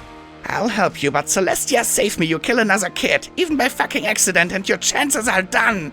You hear me? What else could I do besides nod? She sighed. Fuck. I sighed as I picked myself up, getting back on my hooves. Now wasn't the best time, but... In any case, Rampage, I know I have no right to ask you this, but I need your help now. The striped mare glowered in anger as I gave a worried little smile. There wasn't any good way to ask this. Rather, I need the help of one of the people inside you. I need to talk to Twist. Rampage took a step back at once, her eyes widening in alarm.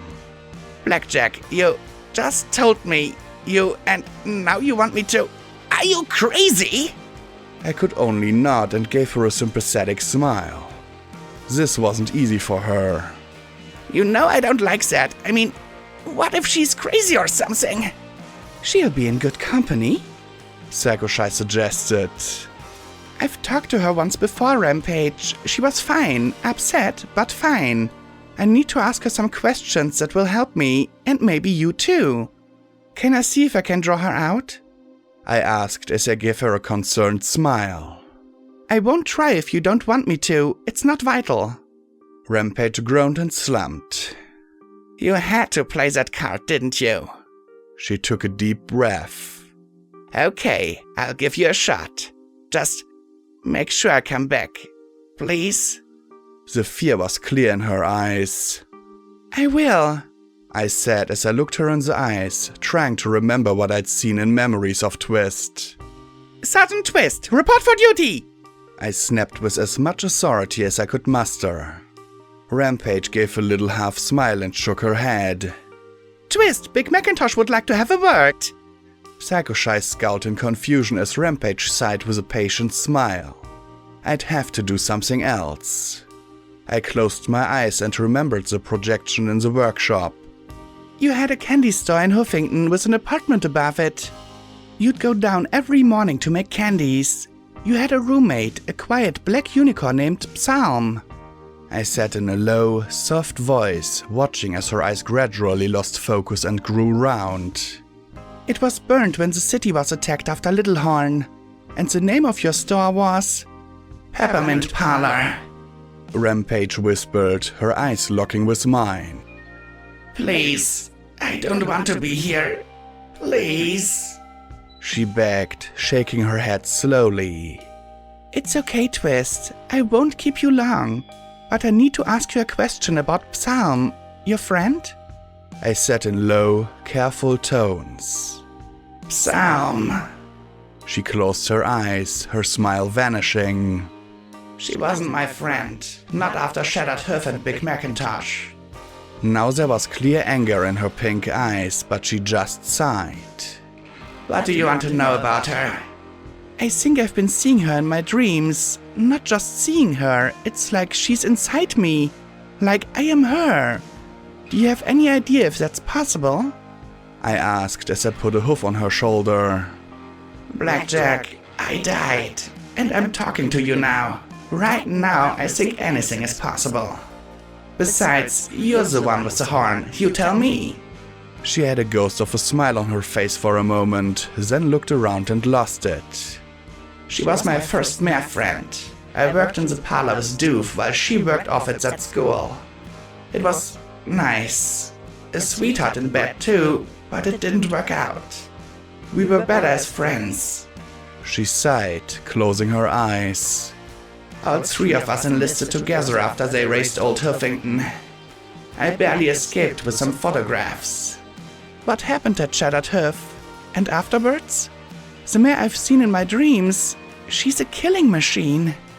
My comment made Rampage flinch. Psalm, it was my fault. At the enlistment, she shot a perfect score at her trials. She was a natural marks pony. I told her she needed to accept a combat role with me and Doof. It wasn't enough to be support. But it was different for her. Me, I was fighting for my life. Doof, he'd spray thousands of bullets for fun. But for Psalm, it was personal. She wasn't just fighting the enemy, she was murdering them. They were nearly helpless against her. But Celestia, damn me, I told her to keep it up. Even when she had nightmares, even when she wanted to put a bullet through her own head. I tried to make her toughen up. She shook her head. Instead, I think I killed something inside her. Twist, what happened at Shattered Hoof? I asked gently. Everything. Everything that could go wrong went wrong. Applesnack and Big Macintosh were fighting about everything. Big Macintosh refusing to re-enlist for a 6th tour. Applesnack's zebra bigotry bullshit. The weather was crap, and Jetstream was doing more cloud management than keeping an eye out for trouble. Celestia was there. The zebra envoys were there. They had 3 times as many guards as we'd agreed. Goldenblood warned us to be on high alert for the zebras attempting to abduct Celestia. But the negotiations started. I was out in the field with the Predators. They could sniff out a mist cloak like no pony could. She rose on her hoofs and turned to face the grimy, flickering windows. After an hour, there was a sticking point. Something about reparations. I don't know what. There was shouting from the hill. Things were tense. Macintosh had us get ready to extract Celestia. Goldenblood was translating and trying to calm things down. Macintosh spotted something and gave a yell. And then there was a shot. He went down. Everything went nuts after that. She closed her eyes, lifting her head. Apple's neck was screaming. The zebras were milling about, trying to decide if they were going to open fire or not. Goldenblood was yelling for Celestia to get out of there while she tried to go to Big Macintosh. Finally, the dust settled. Big Macintosh was dead. She hung her head and sniffed, tears rolling down her cheeks. There wasn't anything any pony could do. And so, I never saw her after that day except for one time when she was packing up her gear at Miramare. Didn't say a word, just left. I walked up beside her. She was obsessed with Luna forgiving her, I replied as I brushed her mane out of her face. Stygius and Lacuna trotted in, and the Bat Pony looked at Rampage in concern. Lacuna simply stared out the window. She looked back at me with eyes filled with regret. She was convinced she was damned for the life she took. She made a disgusted noise in her throat. It was silly. We all killed. It was war. But she never shook it off. She turned her back on all of the marauders. Twist shook her head hard, then sighed. Afterwards, we all just drifted apart. Apple's neck was sent to Zebra Town. That was ironic. Jetstream, they tried to give her Big Macintosh's position, but she cracked. Refused to withdraw from one nasty fight and ordered ponies to search for Stonewing and Macintosh. Vanity just quit. Became some sort of noble liaison or something. Doof, yeah. He rotted in Hightower where he belonged. For a while it was me and Echo, but he was offered a transfer. Then it was just me. I was the last marauder. Master Sergeant Twist. Then she hung her head again. I'm sorry, Blackjack. I wish I knew what became of my friend. I wish I'd been a better friend for her. She was always so quiet that I just assumed she was okay with everything. I should have listened. I should have. Her voice dropped to a whimper. I'm sorry. Then she shuddered and Rampage said quietly, Oh, I hate that feeling. She sniffed and wiped her eyes as she looked at me. She's gone, Blackjack. Or she's gone back in. Ugh, I feel like I want to cry for a week and it's all for junk that happened to some pony else. She looked at Psychoshy and said sharply, Not a word from you, or it's your turn. I'd expected more from the Yellow Pegasus, but she gave a dismissive shrug. Hey, you're crazy. Your problem. Psychoshy glanced at Stygius and started to chew on the end of her mane as she trotted over to the fire. There were definitely some conflicting emotions of her own there. When she saw me looking, she immediately spat the hair from her mouth and pointedly looked out the window again. Stygius gave me a hug as soon as he reached me. Was it just me, or could I hear teeth grinding? He wrote, "You okay?" on his slate, holding it up as his amber eyes looked at me in concern, head cocked slightly to the side. Yeah, sure. Just more crazy dreams that don't make any sense. How about you? I asked as he pointed at a few holes punched in his armor. Then he pointed at Lacuna with a wing and then waved his hoofs in circles before him. He patted where he'd been shot and grinned. So, you were shot, but Lacuna healed you up? He nodded enthusiastically. I supposed Bat Ponies didn't have much in the way of healing magic. Speaking of which, though... So, I got to ask, can you, I looked at Lacuna and then back at him. Teleport? He blinked and grinned. Then he was gone, and there was a shadow flicker behind me. A hoof tapped my flank, and I looked back. There was another dark flash, and he vanished. A second later, he touched my shoulder, standing in front of me again. Impressive, Lacuna breathed. He flashed and kicked a pebble bashfully. What is that ability called? What is your range? How often can you do it? Can you take others with you? He blinked at her, seemingly at a loss. I can touch your mind directly if that would make explanations easier. That comment made him look positively alarmed, and he waved his hoofs in front of him. He got his slate out of his armor and wrote, "Flying between shadows. Few yards. Lots. No sorry." Lacunai nodded. Interesting. We always knew Luna's guards possessed mysterious powers, but we never knew if they were bestowed by the princess or came from some other source. Luna forbade us from investigating what her guards could do. The Alicorn rolled her eyes a little. I must admit that I dislike dealing with them anyway. It is rather difficult to speak with some pony who's always using the Royal Canterlot voice. Stygius laughed silently, erased the board and wrote, "Uncle's armor has said, stupid loud." Absolutely fascinating. The things we could learn from you if you joined us in Unity. She said in a musing tone that was getting more and more goddessy by the second. You don't have to talk to him like he's some sort of specimen, Psychoshai said sharply. I found that odd, given that Sanguine would have definitely treated him as such. The goddess thought his kind extinct, Lacunai said in that hearty, annoying manner. The goddess is so impressed that they persist even today. I groaned and rolled my eyes. And how is the goddess today? I asked as I looked at Lacunai, trying to change the subject given the weariness spreading on Stygius's face. She glared flatly back at me. Do not patronize the goddess, Blackjack.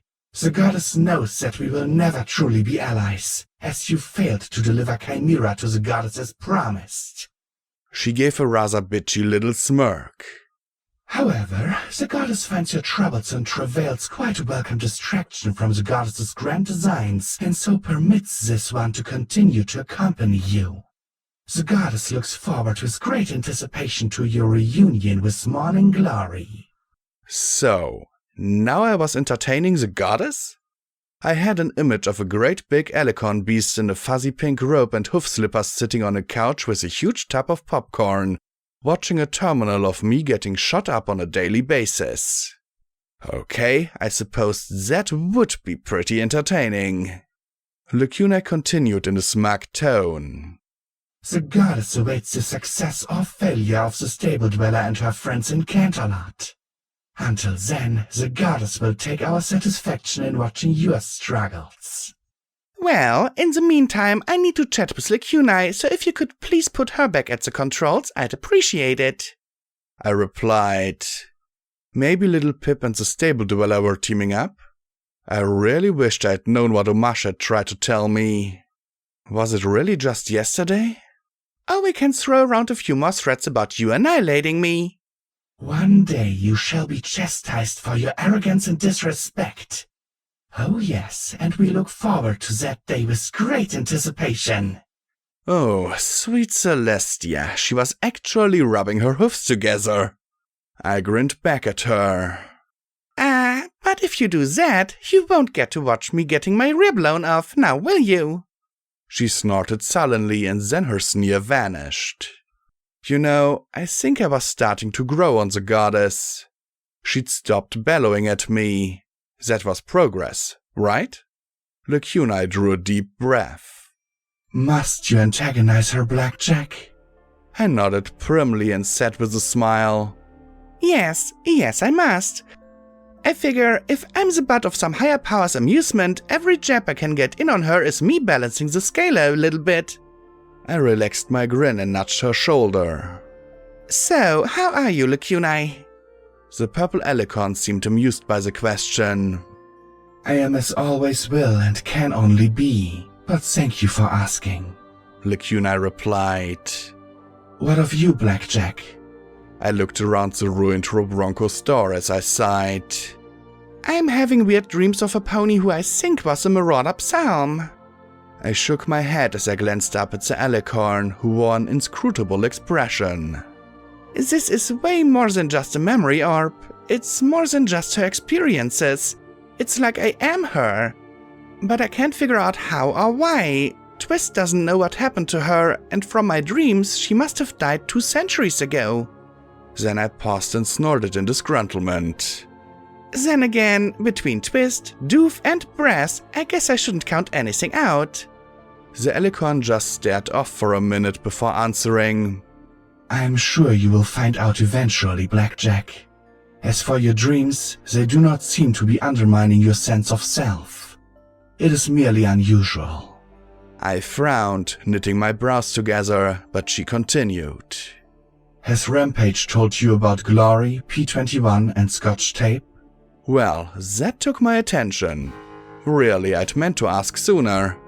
Not much. She said they reached Chapel safely, though. They're all okay, right? Yes. Unfortunately, Glory had to remain behind and is seeing to both with the aid of Sekashi. The zebra's healing tonics and the stories are quite a balm to the three. Glory shows no signs of reverting to her normal appearance though, and P21 is in the midst of terrible pain from withdrawal. She paused and then added, Scotch Tape is feeling better, however. She wants to install flushing toilets, but she's terrified of getting one at the cutie mark. And Boo? She's okay, right? I asked with a concerned smile. Lacunai sighed. I am not sure. I tried reading her mind, but it is simple. She misses you greatly. She keeps searching Star House and Chapel as if she's trying to find you. I sighed. I'd have to get back soon. Glory and the others could understand why I left, but Boo couldn't. So, what are you doing all the way out here, Blackjack? Psycho-Shy asked in irritation from over by the windows. Well, aside from getting my butt shot a lot, I need to get to Hightower and find a way inside. I trotted to join her by the flickering blue windows. Where the hey are we anyway? I asked, using my scorched tail to wipe off some of the grime off the glass. Then the answer became clear. Oh, Hightower. The imposing edifice was only a block away. From the side of the mountains behind it, I guessed we were just to the west of the massive building. Before, it had seemed a stern monolith of grey stone. Now, up close, that looming structure was cracked and broken along the southern face, fractures radiating along the surface. A glaring inferno roared within, and flames of bluish purple erupted out of the side in bizarre loops and whirls. An unwholesome corona surrounded the broken building. About halfway up the south face gaped a massive hole. Metal fins jutted out towards the sky. Surrounding the prison was a decayed concrete curtain wall with towers every 100 feet. Spikes and loops of razor wire adorned the wall, and I spotted strange glowing pony shapes tangled in the wire, wiggling and fighting as they burned with magical flame. You want to go in there? Psycho-Shy asked with a tilt of her head. Have fun? What happened? I murmured weakly as I stared at the site. At least, when I'd seen the woods surrounding Hippocratic research, I hadn't known just how dangerous it would be. Everything about the prison screamed death trap. Rampage answered me.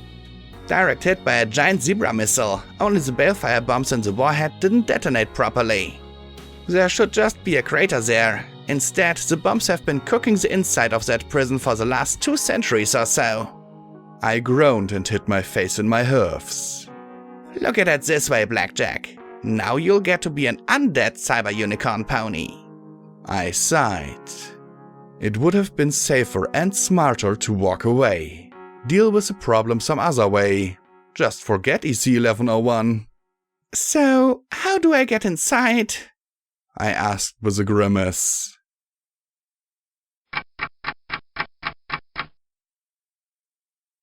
One could make the argument that I was learning and trying to take things carefully.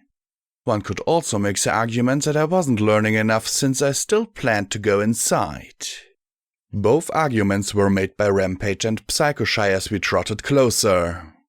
We were still 100 feet from the curtain wall when I started to get steady clicks from my pip-buck. I glanced over at Lacunai hovering above us. Well, at least you won't have much of a problem here, right? But the purple alicorn shivered in the rain. It was afternoon, and things were starting to get darker. I am sorry, Blackjack. While the radiation is quite lovely, the enervation nearby is extremely potent. I thought of the silver ring in Ten Pony and how the enervation effect strengthened with deaths. I looked up at the prison that had housed thousands of prisoners and imagined dozens of green glowing rings scattered throughout. Hopefully the two would cancel each other out for her, but it looked doubly bad for Stygius and Psycho-Shy. The concrete wall was 20 feet high, but the blast and exposure damage had chewed through the top yard or so, exposing jagged metal supports draped with rolls of hooked wire. Glowing undead ponies were tangled up in it, screaming and thrashing as they struggled. Even after 2 centuries and a direct balefire hit, Hightower was still functioning as a prison, even if it was a prison of the damned. The klaxons inside sounded on, endlessly warning folks of a disaster that no pony was going to respond to.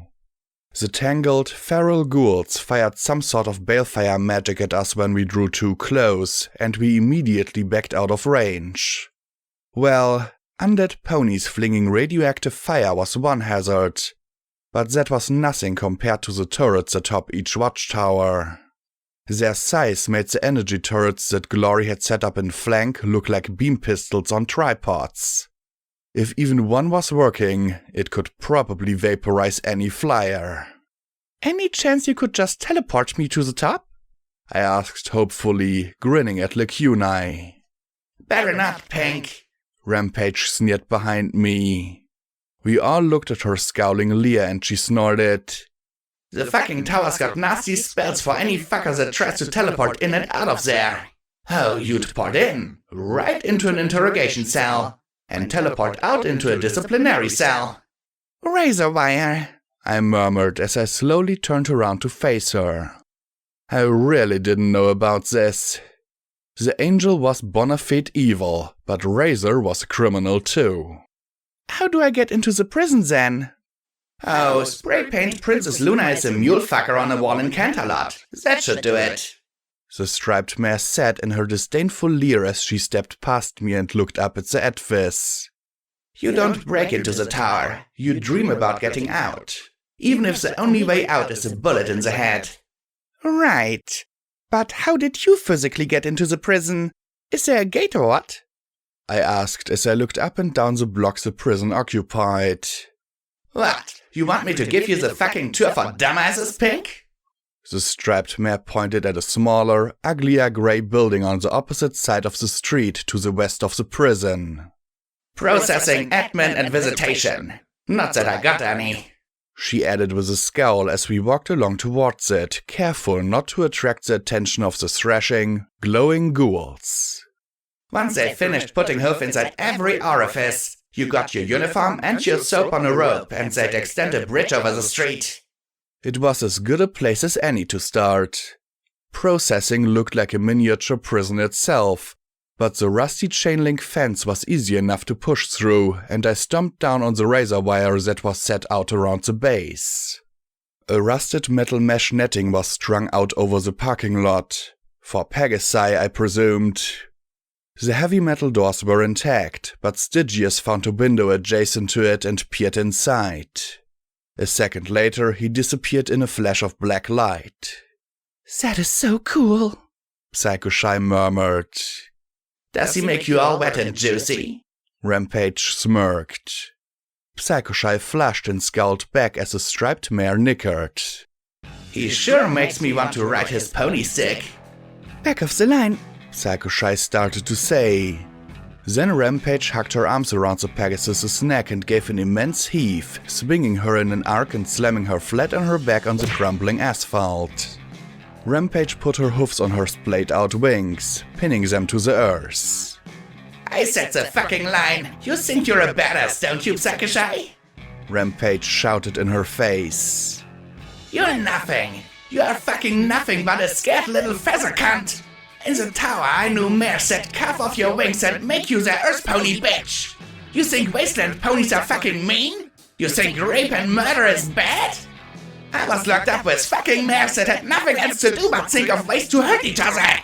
Killing was for when they got bored or annoyed! You are fucking nothing compared to them! A scared little yellow fuck pony! She screamed into Psycho Shy's wide eyes. That was about as far as I let the rampage get before I pressed vigilance into her ear canal and blasted around into her head. The armored mare jerked atop Psycho Shy, and as she collapsed, I shoved her off. Psycho Shy started to shake, then scrambled to her hoofs. She hung her head, her mane covering her face. Hey, it's alright, I said gently to her, reaching out a hoof as she trembled.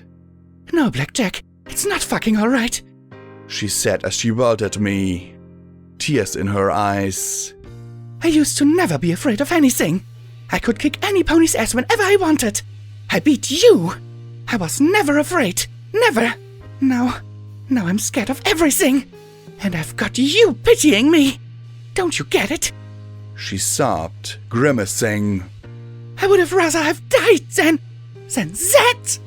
I'm sorry, I murmured as I sat next to her. Rampage groaned. Psycho Shy tilted her head back and snorted angrily. Oh, just rub it in, why don't you? I can smash a skull in a flash, and it doesn't matter because I think about tomorrow and it scares me to death. And you know what scares me most of all? I shook my head and she finished in a near whisper.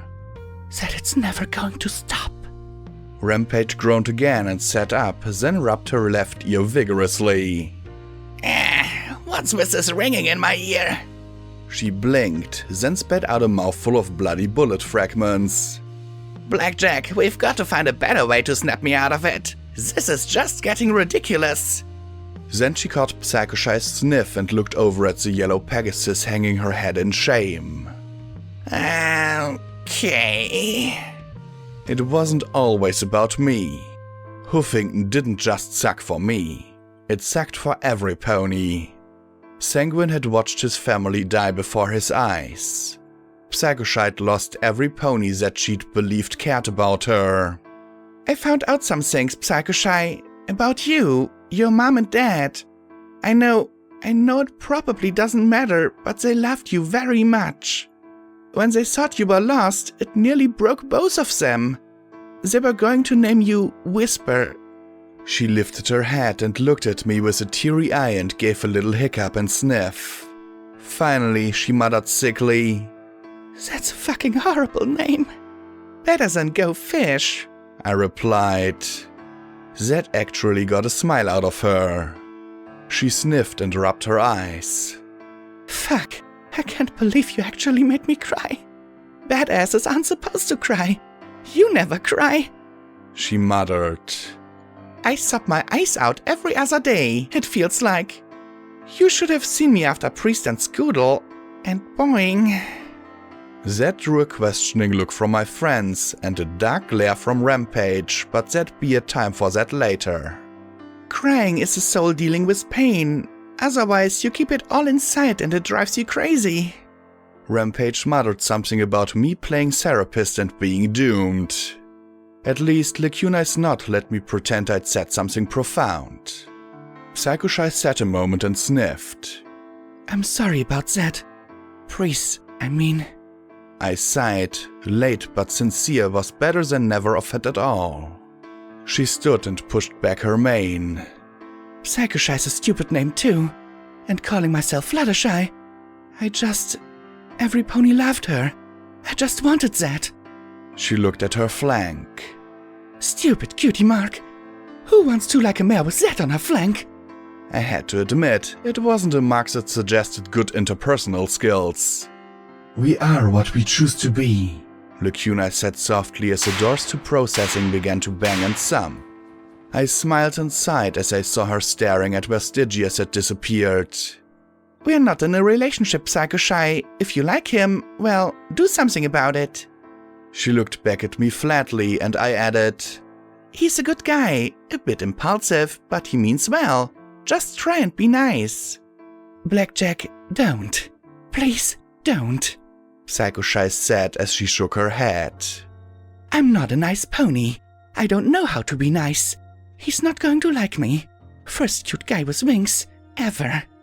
I found the fact that I was talking about relationships with a mayor who hated my guts outside a prison that was engulfed in magical fire a touch surreal. Like the Alicorn said, I replied as Stygius shoved the doors open a crack, just enough for Rampage to trot up and force open a gap wide enough for every pony. We entered, Psycho-Shy last. Stygius gave the yellow mare a concerned look as she walked past with her eyes downcast. He looked at me in worry, but I couldn't think of what to do other than smile in encouragement. I wondered if little Pip had to deal with interpersonal problems as well as massive world-shaping ones. Seemed like I just collected problems all over the place. We made our way through processing. Between my lockpicking, Stygius's flicker teleportation, and Lacuni's cheating Alicorn magic, we were able to bypass most problems.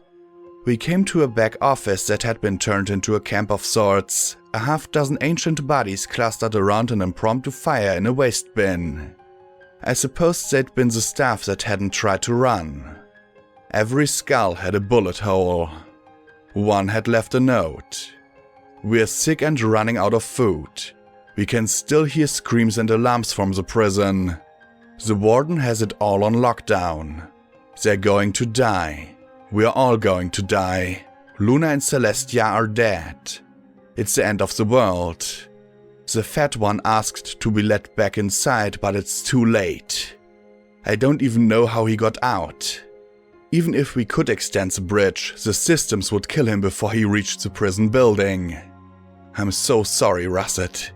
I hope you and Daddy are safe in Huffington. Mummy won't be coming home from work, but she loves you." I sighed and folded it back up. I'd seen so many, but they still got to me. I suppose that was a sign I was still a pony. I returned the note to the bones of the unicorn and carefully stowed away the revolver they'd used. A .32 caliber. Hardly impressive, but better than nothing. There was also a 20 Gorg pump-action shotgun and a box of ammo. I took it apart, replaced the riot gun's firing pin and spring, and ate the barrel. Psycho-Shy found 50 caps in a drawer, and Stygius located a stash of drugs. The healing potions looked black and acidic in their bottles, but the rest of the camps were good. The note confirmed my worst fears though. I trotted up to the drawbridge and took my first peek over the wall. The gap between the prison building and the wall had dozens, perhaps more than 100, ghouls roaming around the concrete space, or tangled in the razor wire. One long road completely covered in chain link led through it to the main doors, several hundred feet distant. I couldn't see any way we could get inside. Damn it! I sat down hard at the edge of the bridge, looking across as my pip bug clicked.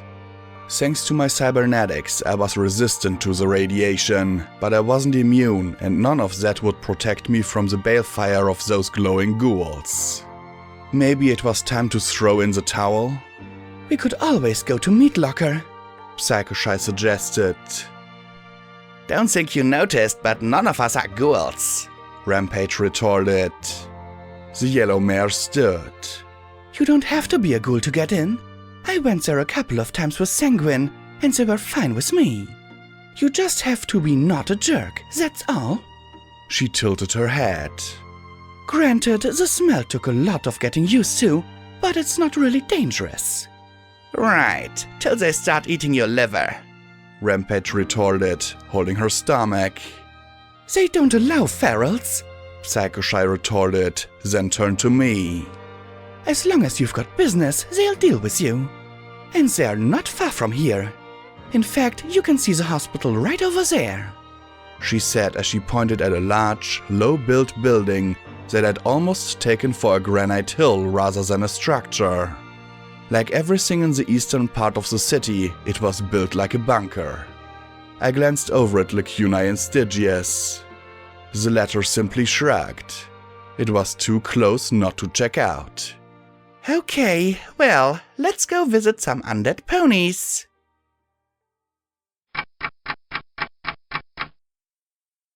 Huffington Memorial Hospital was a lot larger and imposing up close. Unlike the prison a block away, it had been built recessed into the ground and resembled a tortoise shell. I wondered if the hospital had been the intended target for the balefire bomb embedded in the wall of the prison. South of the jail, the magical flames cast the ruins in flickering, ghostly images. Even a block away, I was still getting radiation pings on my pip-bug. We approached the front entrance of the hospital, and immediately I spotted the sandbag barricades in front of the doors and ponies in combat armor standing guard. "Oi! Willow, razors!" One shouted as he swiveled a machine gun towards us. Given the ruins around us and the fortified building, it'd be quite a trick to assault this place directly. 2 others in battle saddles ran up to give him support. Are they wearing red or green or look like they'll annoy the fuck out of me? A mare called from inside the doors. The ghouls pointing the guns looked at each other, and a moment later the mare blurted, "Oh, for fuck's sake, you guys are useless!" A mottled green unicorn ghoul trotted out, her filmy eyes narrowing before she scowled in confusion. "Great, fucking tourists!" She pointed to the east. "If you're hurt and got a pulse, head that way. Those enclave fucks just love helping tourists." Wow. Unfriendly much? "We're not tourists," I said at once. "Don't be a cunt, Willow," Psycho Shy said as she trotted to the front. "It's me." The mare rolled her milky orbs. "Yeah, I know. Honestly, I was a hair away from having them open fire on you on general principle." She sighed and nodded to the bugs with the guns. "Stand down," she said with a wave of her hoof before trotting out from behind the sandbags and walking towards us. She eyed Lacuni suspiciously. "Wait, are you with those assholes?" "You mean the Harbingers?" I asked with a frown. "No, those other assholes," she said as she pointed to the south with her hoof. "Those red-eye fucks." "We are not affiliated with Red-Eye, no," Lacuni said at once. "Right, fine then," the boiled green mare said, and then she rolled her eyes and stated in a bored, rehearsed monotone, "Welcome to the Meat Locker. We are thrilled to receive guests from all across the wasteland. Feel free to stop at Meat Locker merchandise down in the ER. Enjoy yourself at the Afterlife Club found in the cafeteria. If you actually need medical care or supplies, see Dr. Wheelbarrow in Examination Room B. Beds can be rented in the ICU Inn. If you have any questions, please ask any helpful Meat Locker security ponies who aren't me or see our mayor, Windclop. Is there anything else I can help you with?" From her scornful expression, I was pretty certain that it'd be more effective to ask a red roach. "No, I think we're good, thanks," I said, and she at once rolled her eyes and trotted over to examine the machine gun on the barricade. We made our way inside, and I glanced back. "She's friendly." "Actually, that's pretty civil for Willow," Psycho Shy replied.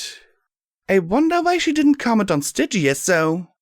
I looked at the baffled bug, who blinked and shrugged his dusky shoulders. Psycho Shy snorted and said to me, "Yeah, he might seem weird to a breezer, but when you've been around for a couple centuries, there's not a lot of things that jump out at you." Then, with a smile, "I'm going to head to Afterlife." She started to trot away, then paused and turned around. She looked at me, then at Stygius. You wanna come with me?" He blinked at her, then looked at me, then back at her and pointed a leathery wingtip at himself.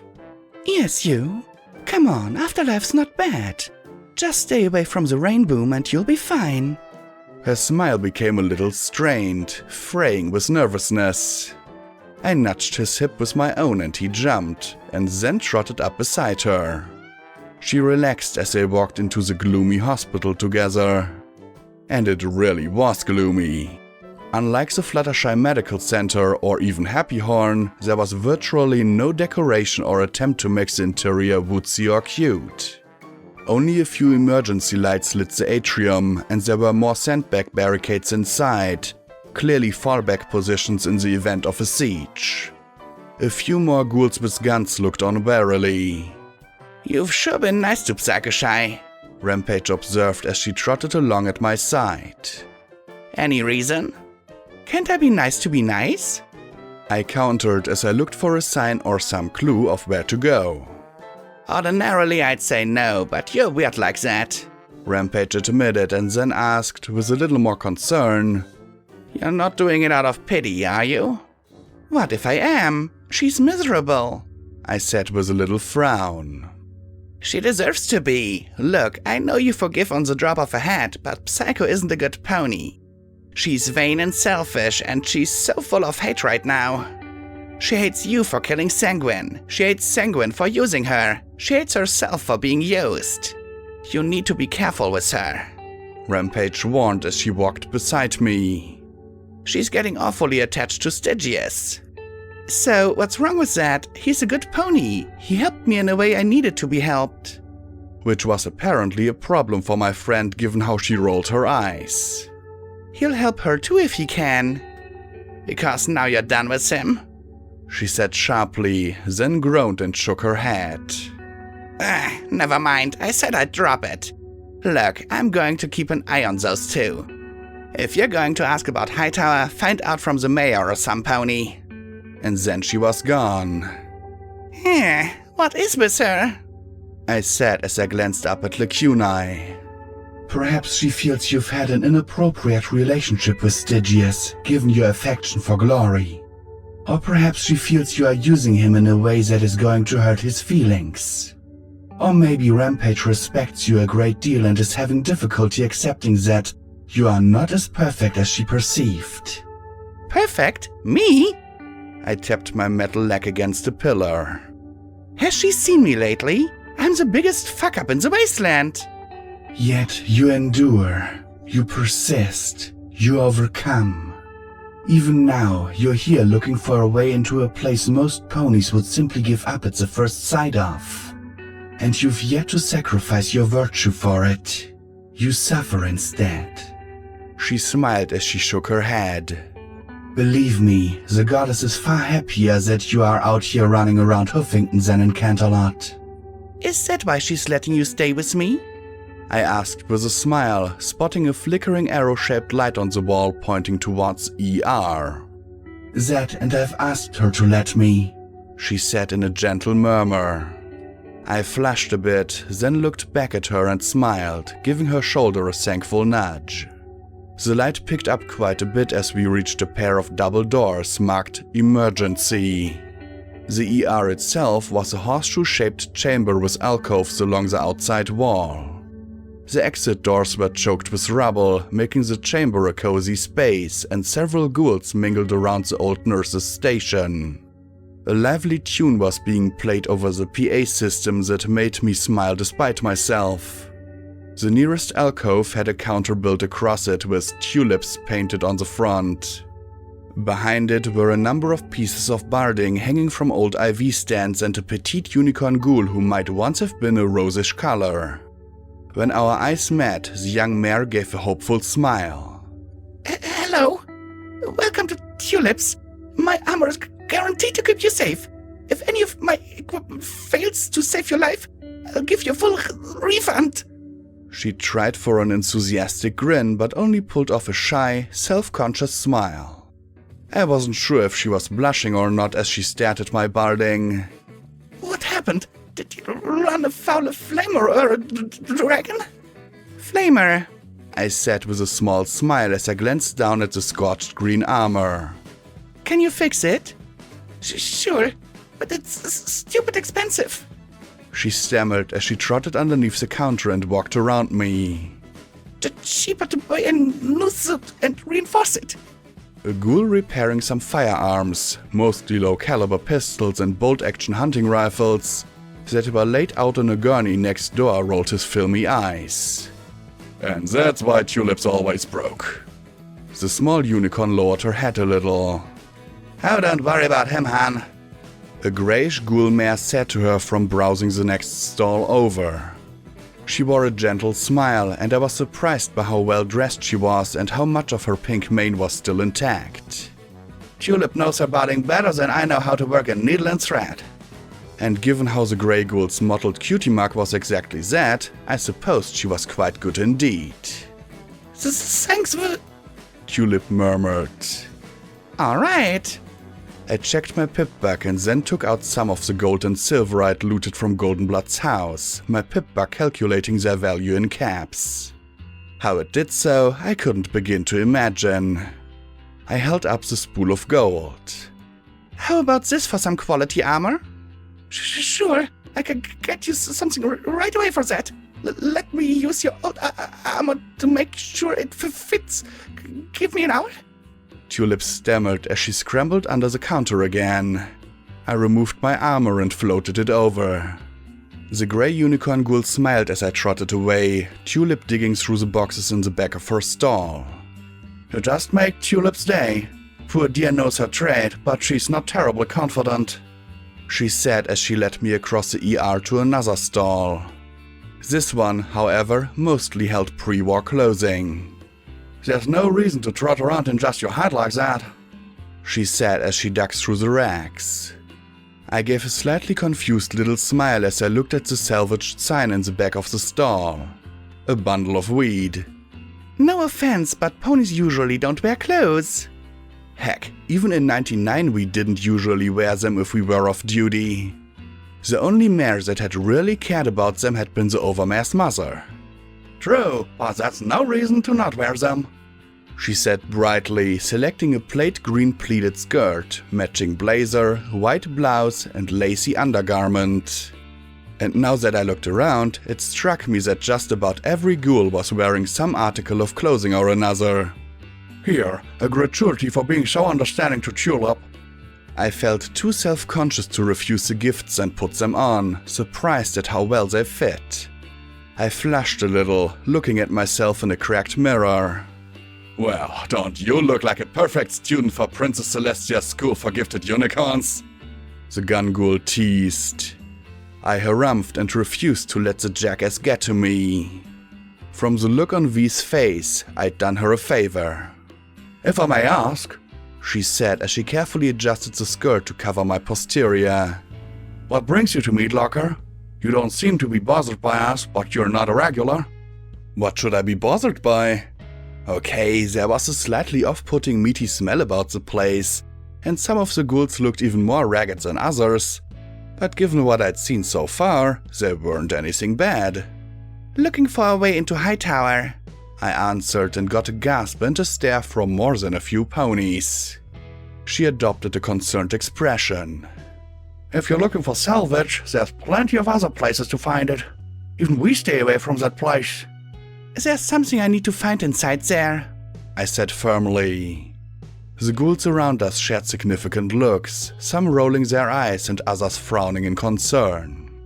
I didn't want an argument, so I changed the topic. I'm curious, why do so many of you wear clothes? What, you want to stare at my jerky stick? Cackled the obnoxious stallion that had jeered Tulip. The grey mare, V, glowered at him till he got the hint and trotted out of the ER. Then she looked at me kindly. You have to understand that to say, well, ourselves, we have to do everything we can to hold on to our identity before we died. So we act civilly, dress civilly, do what we love and try to keep ourselves from slipping away. It doesn't take much for one of us to go from a normal, albeit dead, pony to a monster. It doesn't help that so many ponies around the hoof simply assume we are brain-eating fiends, piped up another mare behind a tray of dash inhalers. I thought of Harpika and Ditzy and Sanguine. I suppose a board ghoul is a feral ghoul? Well said, V commented in approval. I've been here since the bombs fell. It's been a challenge. Dying and then this. She gestured around the hospital. Getting material, finding clients. That silly little prejudice against our kind makes much that quite difficult. She glanced at a picture in an old, battered brass frame showing a stallion in a black hood grinning cheekily. Her cloudy eyes settled on the image. And there are some days we just feel very tired. It's not easy living for so long, is it? I said as I sat. Vi nodded and she and I shared a sympathetic smile as I lifted my forehoof and extended my mechanical fingers. It's something I'm going to have to deal with too. Provided I don't die in Hightower as it is. Lacunai nodded. It is an adjustment for us as well, though for us the change is far more profound. In Unity, there is often no sense of time at all. A year can feel like a day, and so the changes are far more jarring. Vi looked at the Alicon curiously and nodded her agreement. We have to keep busy. You can't just stop and let time slip by. You can lose everything that way. Well, I definitely have something that needs doing. Is there some pony else that might be able to help? I asked, and the mare slumped, clearly bothered that she couldn't help me. Then a tan stallion with a stunningly well-groomed white mane approached. Well, I knew living ponies with worse hair. Help, my dear, help has arrived. You have no idea how long I've waited for a pony with a decent mane to trot across my path, he announced grandly. He grinned at the pink-maned V. No offense meant, Velvet, my dear. None taken, Snowflake. Celestia knows you've worked your magic on me more than once. She replied graciously, then turned and grinned up at Lacunai. Her horn glowed as she lifted a tape measure. Now why don't you work your magic on her mane while I see to dressing her friend here? Velvet said with an almost evil smile, pulling the tape measure tight with a snap. It can be said that there are times in my life when things take a turn towards the surreal. Getting kissed by a spirit of chaos, dying, encountering a screaming room, and meeting an odd bat pony out of the blue all qualify. I had to admit though, that I'd never imagined that I would be subject to a complete makeover for the amusement and delight of a room full of ghoul ponies. The only time I'd gotten this level of attention was at my Cutie Mark party, and even then the dress had been borrowed. The entire time I kept my eyes closed, focusing on not killing Snowflake. He's doing me a favor. Don't kill him. He's helping me. Don't kill him. After what I'd been through with Stygius, I was able to take some deep breath and fight the urge to react while Snowflake trimmed my tail. With deftness and care I would have expected from a unicorn, the white-maned earth pony snipped and brushed my mane and coat with finesse and ease. It felt like probably the most feminine moment of my life when Snowflake presented a mirror and I looked at my own reflection. Unfortunately, I couldn't do anything with your augments, but I think that the smooth transition works quite well, don't you? The ghoul said brightly as I turned back and forth. He hadn't changed much, but he definitely made me look better. Lots better. I looked almost as cute as Glory now. Normally, a ghoul with a barbershop makes about as much sense as screen door on a submarine. With the exception of Miss Velvet and myself, most ghouls simply don't have the manes for it. Are you certain this is appropriate? Lacunai asked in a subdued voice. I turned, and that feeling of surreality jumped up even more. My jaw simply dropped. The grey ghoul mare had dressed the Alicon in lacy white lingerie from horn to hoof. I wasn't quite sure if the outfit was meant for one of those wedding things or a honeymoon, but the stockings and the garters and the... Wow! The purple Alicon's cheeks blazed as she looked around in worry. I didn't think bridles came in lace. Unless that was some magic underwear, it wouldn't last 5 minutes in the wasteland. Still, damn. Velvet narrowed her eyes speculatively. I suppose not. Still, I've been dying for a century to see this outfit I made for Luna on some pony. I gaped anew. Luna wore something, anything like that? Ever? And I was wondering if Velvet had another suit like it in my size. I was really wondering that. I cleared my throat. I'm sure Stronghoof will adore it, I said delicately. Oh my, I had no idea an Alicon could turn that shade of red. Was she actually glowing? I was sure the goddess was just loving this. Velvet's horn glowed as she removed the lacy apparel. Lacuna flushed and squirmed in embarrassment. Well, maybe. The alicorn murmured with a small smile. Velvet looked up at her with a cheeky grin. Go ahead and take it. I doubt I'll ever have another client in your size. I'd just ruin the garnet if I tried to take it in. Go on, I hope you're strong who likes it. Lacuna made a little meep, and if possible, her blush deepened even further. Yep, she was glowing. The grey ghoul looked over her racks of clothes. Oh, maybe something in red. Lilac? No, gold. Well, I'm going to go find that mayor now, I said as I stood. Have fun. Wait, Blackjack, don't leave me like this. Lacuna called out as I trotted for the exit. Blackjack? Don't move, this'll just take a minute, Velvet said, working her tape measure. I gave a grateful smile to Tulip on my way out. The small ghoul mare was working on a suit of grey combat barding. I heard Snowflake call out, I call dibs on her next, Velvet. The things I could do with her mane. Moving back into the hospital, I was glad my eyes could amplify what little light there was from the few emergency lamps. A few ghouls watched me warily from the shadows and moved away when I approached them for directions to the cafeteria or the mayor. What's wrong with them? I asked, more to myself than anything. A snide, rasping voice said from the shadows, Oh, just the shock of death and centuries of intolerance, abuse and hatred from the living. Little things like that. From the darkness stepped a charred-looking earth pony in a black funeral director's suit. His filmy eyes still had a sharp color of red as he smirked at me. Of course, you wouldn't understand. I've put up with plenty of abuse and hatred myself. Who are you? I asked with a scowl. I Zotl, he said with a nod of his head. I run the mortuary. At my baffled look, he let out a hiss of annoyance. The bar, the original bar before that damnable club opened up? I shook my head slowly and he glowered. So, Willow isn't even bothering to tell esteemed guests about my business? I should have known. He tilted an ear in the direction of the cheery music and sighed, muttering darkly to himself. Hey, take it up with her. I'm just a tourist, I replied with a frown. You have a problem with the living? He sniffed disdainfully. Living, dead, I don't care. You both pay caps the same. But the ambience of Meat Locker today, well, hardly appropriate. He waved his hoof dismissively. So, take your pretty mane and go elsewhere.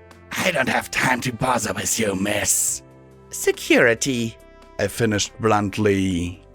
Well, if you can point me in the direction of the mayor. But the name had an unexpected effect. His red eyes fixed on me, and he licked his charcoal lips with a tongue of boiled leather.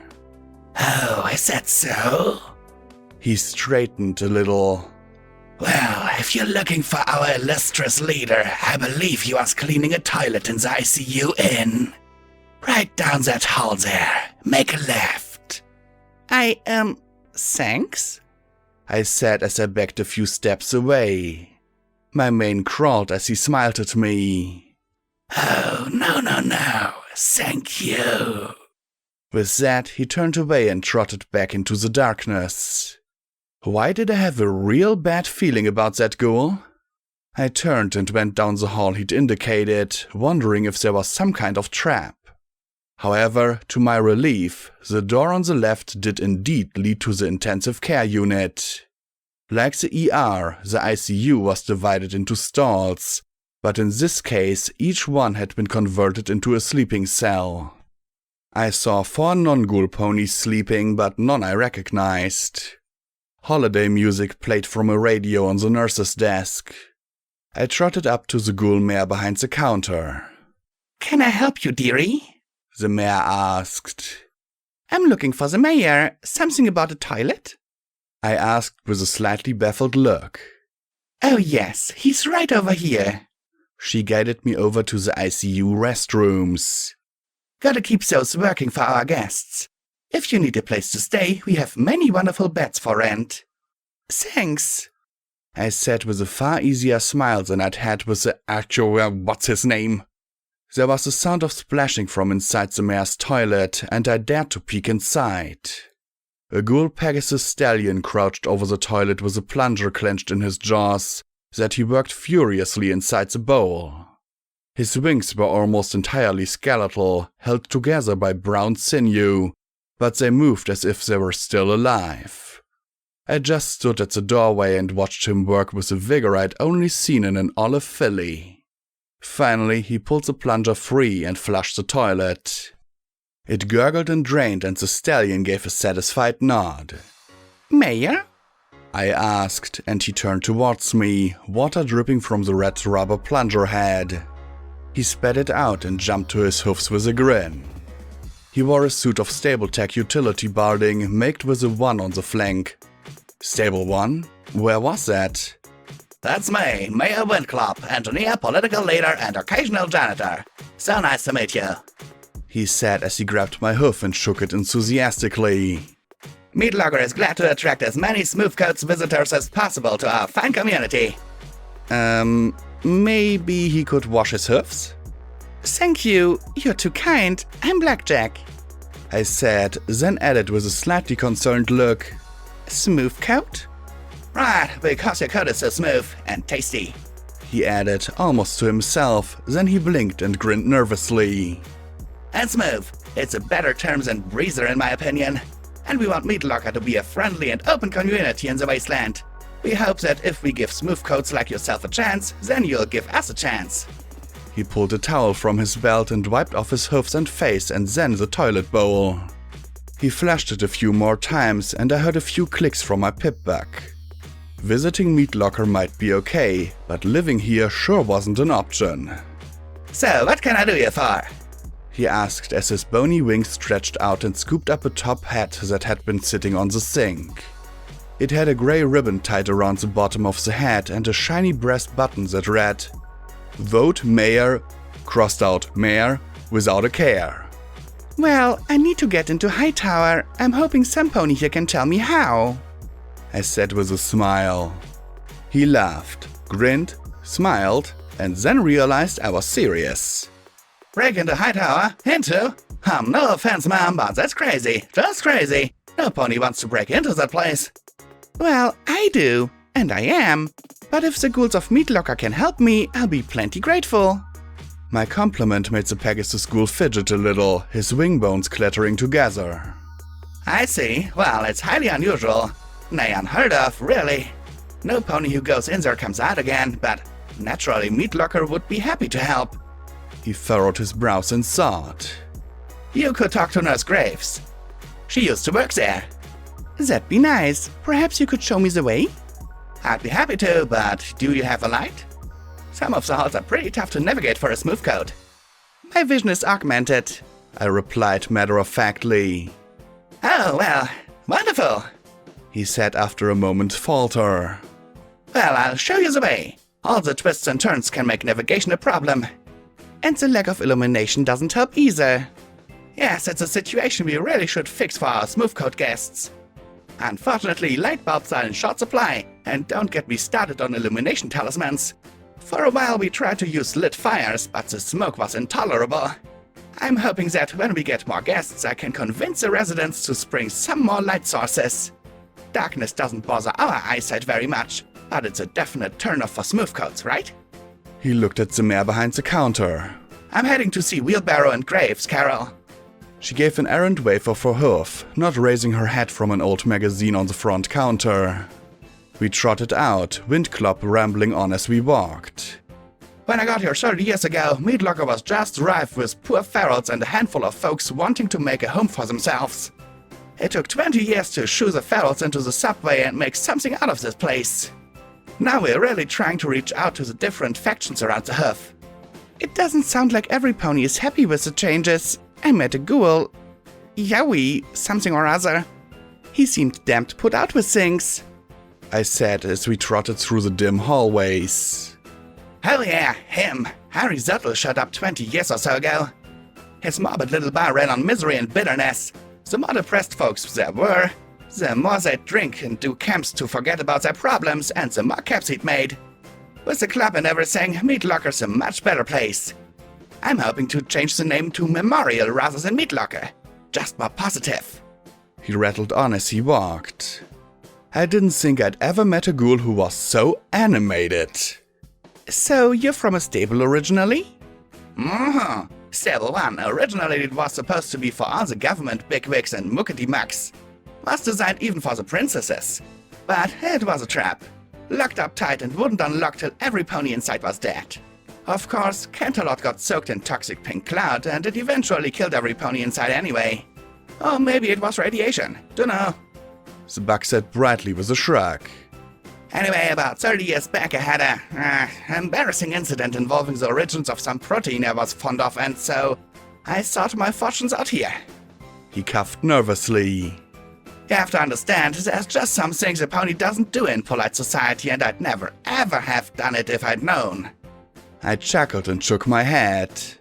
Quite understandable, I said, then tripped over a metal slab thing that some pony had left in the middle of the hallway. Okay, this is getting ridiculous. My vision's not that augmented, I muttered, then concentrated. My light spell burst to life above me, driving away the shadows and gloom. Really, why hadn't I done this sooner? That's Stonewing. I stared straight ahead at the sight of the Pegasus stallion cast in bronze, one wing outspread and the other snapped off for me to trip over, standing protectively over the prone forms of Jetstream and Applesnack. Behind him were abstract pony figures. The statue was perched atop a low pedestal off to the side with a plaque that read, Stonewing Memorial. I walked close to it and read the inscription. This memorial is dedicated to those ponies who have given their lives and blood for the well-being of us all. It was here, during the reconstruction, that the soldier Stonewing valiantly held his position against overwhelming zebra attackers to protect not just fallen comrades, but countless helpless patients and injured victims in the hospital. Though forever struck mute by a sniper's bullet, Stonewing's actions speak volumes of the courage and valor of Huffington's finest soldiers. I stared at the statue for a long moment, something niggling in the back of my mind. A note in a Mirrormare locker. Left it in the place where he did that thing that time. Is something wrong? Windclop asked as I slowly circled the statue and the alcove it occupied. Just wondering, I said lightly as I looked around the statue, not exactly sure what I was after. Then I spotted a small vent in the base of the pedestal. Hey, got a crowbar I can borrow? I can honestly say that that's the first time any pony has asked me that, he said as he trotted up beside me. He pulled out a small, flat pry bar and passed it to me. Then I took out a flat-headed screwdriver and helped me remove the vent cover. It took a bit of work, but it finally popped free. Inside the dusty hole was a canvas bag. I pulled it out and his eyes grew wide. What is it? I don't know, but I guessed it belonged to the Marauder. Slowly, my magic plucked the drawstring, and I tucked it open wide with my hooves. Inside was something burgundy and leathery. I carefully tucked out a leather jacket. Despite 2 centuries, it was still supple. The inside was lined with fleece, and it had numerous snaps and buckles. 2 holes were slit in the back for wings. Equestrian Skyguard was printed on the back. Beneath it was a leather cap with goggles attached. Amazing, he breathed as I stood and put it on. There had to be some magic in it, as it fit me almost perfectly. I don't suppose that you know of any other precious treasures hidden around meat lockers that could be put to the benefit of our fair community? Windclop asked with a grin.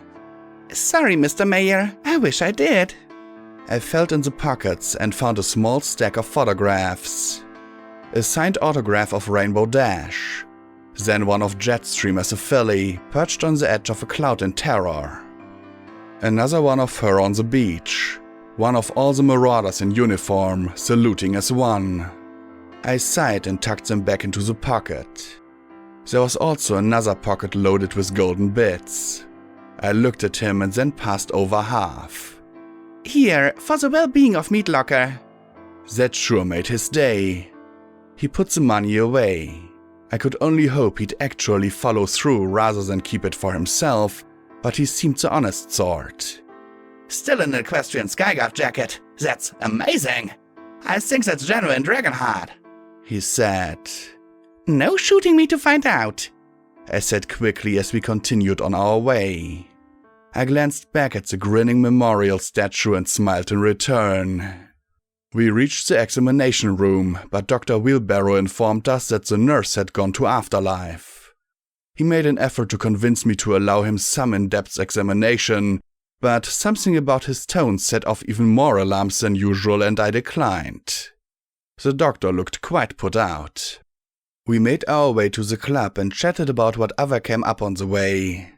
He'd been fascinated by technology before the bombs fell and had dreamed about working on immense cloud warships called Raptors before landing a job with Stable-Tech.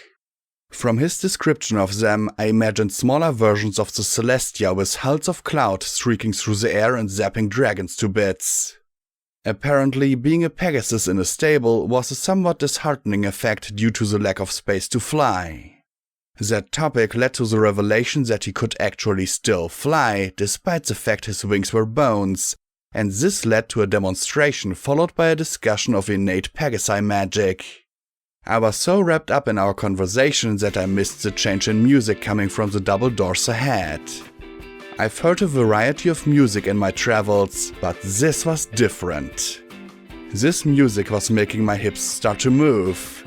I pushed through the double doors and was struck by the sight of a stage built against one wall with almost a dozen ghouls playing, 2 ghoul mares on backup, and an earth pony buck with an almost comically white-brimmed hat singing about the ever after. There were plenty more ghouls dancing around the stage in glee, despite the morbid lyrics. And I really wanted to join in. Above the crowd, Psycho-Shy swooped and spun around a slightly bemused Stygius, who was just trying to keep up with her. I wondered how proud Fluttershy would have been to see how strong a flyer her daughter had become as she writhed and swayed and twirled around the grey bat pony. I sighed. Dancing would have to wait. The ghoul Windclop pointed out as Nurse Graves nodded her head in time with the music and smiled as we approached. The brown earth pony had only a few wisps of green mane and tail, but had kept her nurse's uniform pristine. Nurse Graves, this is Blackjack. Blackjack, Nurse Graves. Miss Graves, Blackjack wants to get into Hightower. I hope you can talk her out of it. Then he straightened and looked up at a hovering robot behind the bar. It looked like a Mr. Handy but painted in pinstripes and with a white-brimmed floppy hat on its dome. Hey Cerberus, can you make me a moonstone? Right away, Mr. Windclop. I might as well, since I can't make you a greasy smear on the ground. Damn this combat inhibitor, the robot said as it began to mix up the drink for the Pegasus ghoul. Nurse Graves touched my shoulder, making me jump. I looked at her and then at the robot. Is that thing safe? I asked the undead mare. Oh, Cerberus is safe as houses. He's been programmed not to target any friendly visitor or resident, she replied as she looked at the robot. Aren't you, Serby? The robot stretched out one of his camera eyes towards me and said in a stage whisper every pony could hear, Personally, I think they're all a bunch of rotting pony maggot farms and I'd disintegrate them into piles of ash if I could. But I can't, thanks to this damned combat inhibitor. So since I can't dispense fury carnage to this collection of morbid, wiggling corpses, would you like a martini, you zebra-loving ghoul hugger? Yeah, I said slowly. Sure. I couldn't help but smile and bob my head a little to the music while we waited. If you don't mind me asking, I said after a moment. Why this? I gestured vaguely at the club with my hoof. I mean, I've been to Mixers and Flank, but all this seems a bit, well, much. Windclop shared a look with Nurse Graves before he looked back at me with a patent smile. You must understand, being a ghoul is much different from being a smooth coat. It's more than just the being dead thing. Our eyesight is a little less sharp, through much better in darkness. Though to be honest, when most of the ponies you live with look like corpses, that's not always a bad thing. There's just a limit on how much prettifying you can do. Our sense of touch is diminished, and our bodies make simple things like eating, drinking, and even intoxication difficult. And the less that can be said about our senses of smell and taste, the better. The one thing that remains consistent is our hearing, dearie, the nurse said. And one of the things that many of us loved most when we were alive was music. Oh, sure, few of us can sing anything you'd want to hear, but we can all listen. Remember good times. She looked towards the stage and the band. And forget bad ones. Windclop received his drink, something blue and white that swirled around in the glass, and looked over at the far side of the bar as he pinched the stem of the glass between fragile-looking wing bones. If you ladies will excuse me, I need to talk to Patchwork about this vote. He tilted his top hat to us and trotted off towards a battered-looking ghoul nursing a Buckwiser. Always worried about re-election, the nurse mused. But I suppose that's better than not giving a damn, she said as she looked at me and smiled. Now, you want to get inside the prison. I used to work there, and I can tell you that there's nothing inside worth your life. Normally I'd agree, I replied as I folded my forelegs on the bar top in front of me. The band began to play another song that had my rear hoof tapping. But there is something in there I need. Her skeptical look clearly showed me she didn't believe me. I opened up the panel in my leg, showing her the black pip-bug. This pip-bug has a program that's following an old routing path. The next stop is in Hightower. The ghoul frowned as she looked up at me in concern. Hightower does have a lot of old communication equipment on the top floors. But there's no way to get to it, dearie. Just getting inside the prison is next to impossible. Once you're inside, the radiation and enervation will kill you in minutes. My body is resistant to enervation, I replied. Radiation, not so much, but, well, I guess I'll have to take plenty of Rad-X and Red-Away before I go in. Rampage was indestructible. Hopefully Lacuni would be okay too. But that left Stygius and Psychoshy at risk. Even if you avoid those, there's a ghoul population. The radiation and enervation have made them terrible, immortal monsters. Every now and then one escapes and wreaks havoc before it's finally put down. Most are mindless, but a few are mad. That they'll kill you on sight is the best you can hope for. I'll just have to kill them first, I replied, shrugging. Maybe decapitation would work. I have a wicked sharp sword, I suggested with a grin. The mare just looked at me pityingly. Even if you could, there are other threats too. The prison is filled with turrets, robots, and defensive talismans. She looked around and then lowered her voice. And ghosts. Ghosts? I said a little skeptically.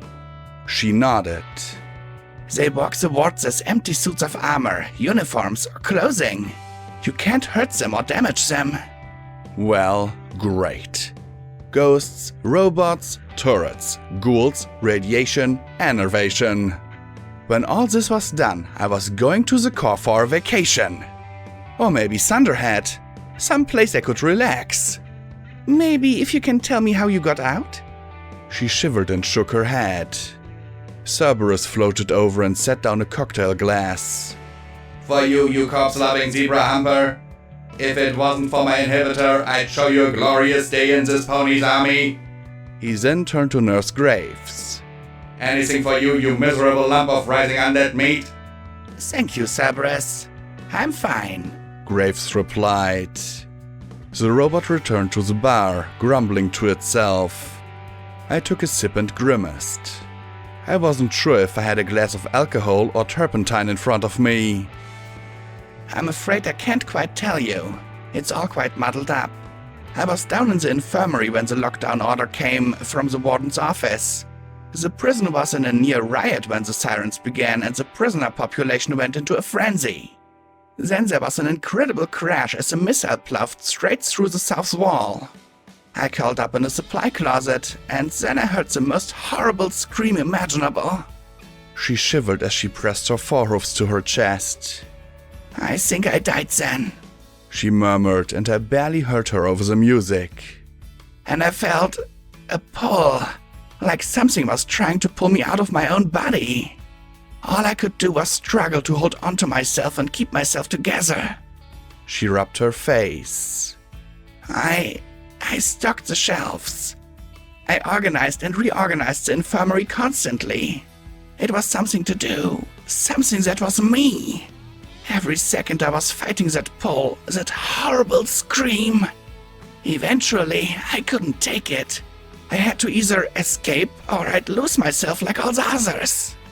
I managed to get out into the yard where the rocket was poking through and crawled out the hole.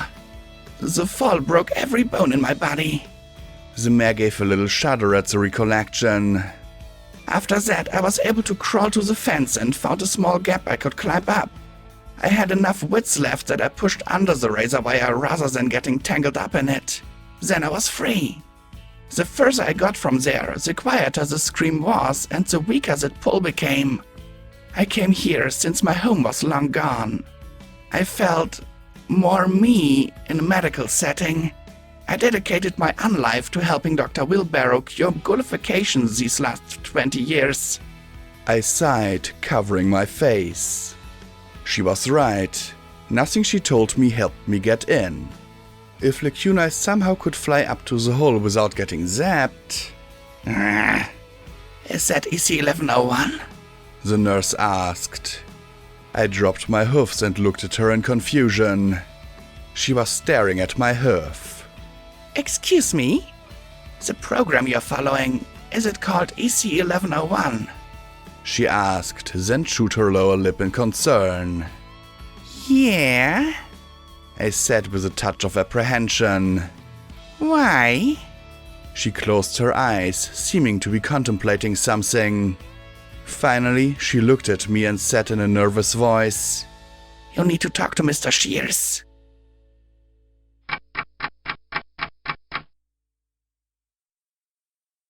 The mortuary was as different from the afterlife as night from day, and it was clear that it had fallen on hard times to boot. Just finding the damn place had taken me an hour of winding hallways, rooms turns into flop houses and dead ends. Located in the hospital's basement, the former autopsy room and morgue now had mostly empty tables. Ahizotel sneered at me as I walked in, and the other few patrons gave me significant looks. Most prominent was the emaciated-looking griffin in power armor who had the bony, rumpled wings of a ghoul. He stared at me from the moment I entered. No music played here. The mortuary was silent as a tomb.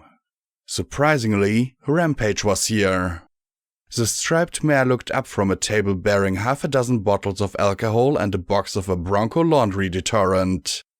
She was mixing the alcohol with the soap. "Hey, Blackjack, what brings you down here?" "Looking for some, pony." She snorted and grinned. "Of course, you always are. You looky, you find, and then you looky for something else. That's your thing, and you never, ever give up. Ever!"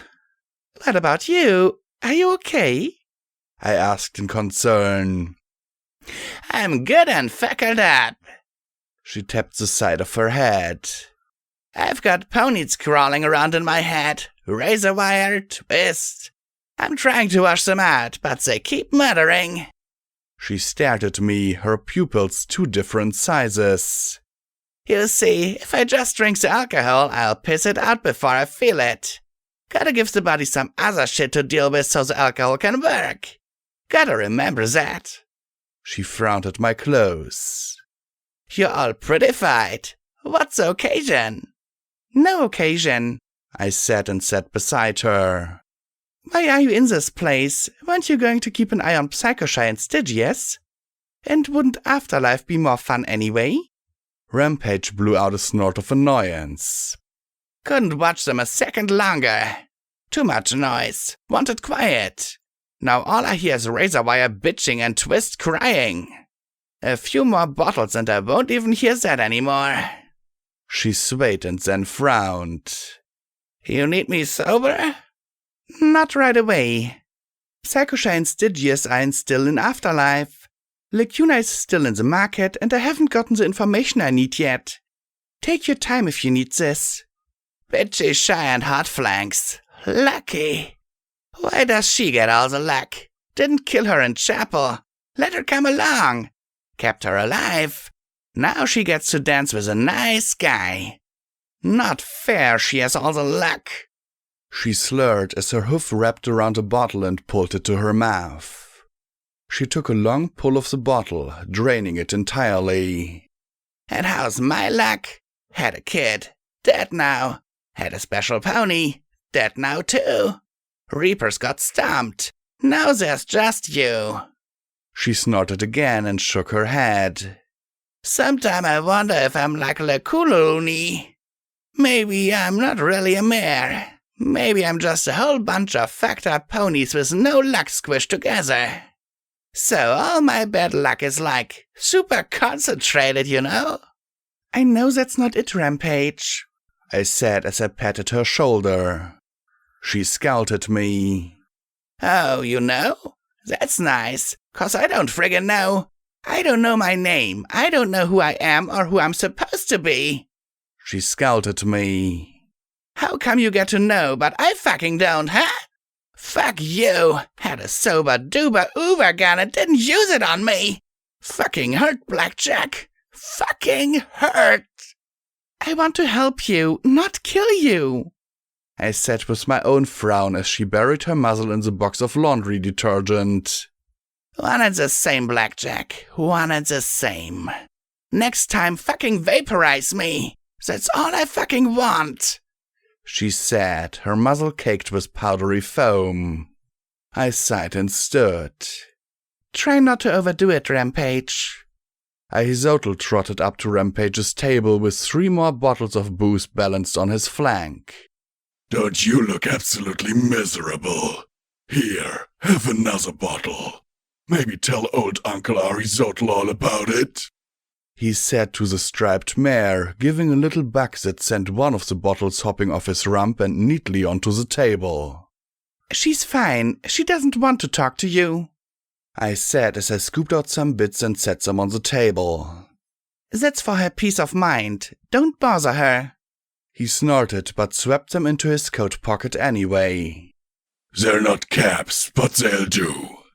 He looked at me coolly and then smirked. Perhaps you have some woes that need drowning security? No, but I do have some questions that need answering. Okay, I would have liked a bottle or 2 of Wild Pegasus, but not from this snake. I glanced over at the staring griffin. Starting with, what the hell is that guy's deal? Ahizotl tapped the pocket he'd swept the bits into. I scowled and put a few more coins on the table. He swept them up as well before answering. Who? Carrion? Why, he's just my muscle, that's all. It's his job to turn troublemakers into bloody messes for the Ferals. I own his contract. Ahizotl chuckled to himself with a sly grin. I stared back at the griffin ghoul. So he does whatever you say? Pretty much, the ghoul replied with a smile and shrug. I point at something and Carrion hurts it. He's the best sucker corrupt bartender could ever hope for. His smile disappeared as he said in a lower, more menacing voice. He never bothers me with his own annoying sense of morality. Well, as interesting as that was, it wasn't why I was here. I'm looking for some pony who's supposed to be a regular here. Goes by the name of Mr. Shears. Ahizotl pressed his lips together as he smiled. A few more bits landed on the table. I was almost out. He swept them into a different pocket. Mr. Shears is right over there. He pointed at a lump of rags on a chair in the corner. Then the charred-looking buck trotted to the entrance and said sourly, I'll be back in a bit. I need to get these tips in the safe. Carrion just nodded his head once and kept watching me. I sighed, hoped that Rampage could sober up in seconds if need be, and approached the heap. The tattered mass shifted as I moved closer and stopped short. Mr. Shears? Who wants to know? A stallion replied with a slurred voice from within the filthy rags. I'm security. I was told you know a way into Hightower. There was no reply from the pile, so I elaborated. Nurse Graves said so. Nurse Graves needs to watch her mouth, the bug muttered. I sighed, feeling my annoyance building. She said you knew about EC 1101. She said you said it could get you inside.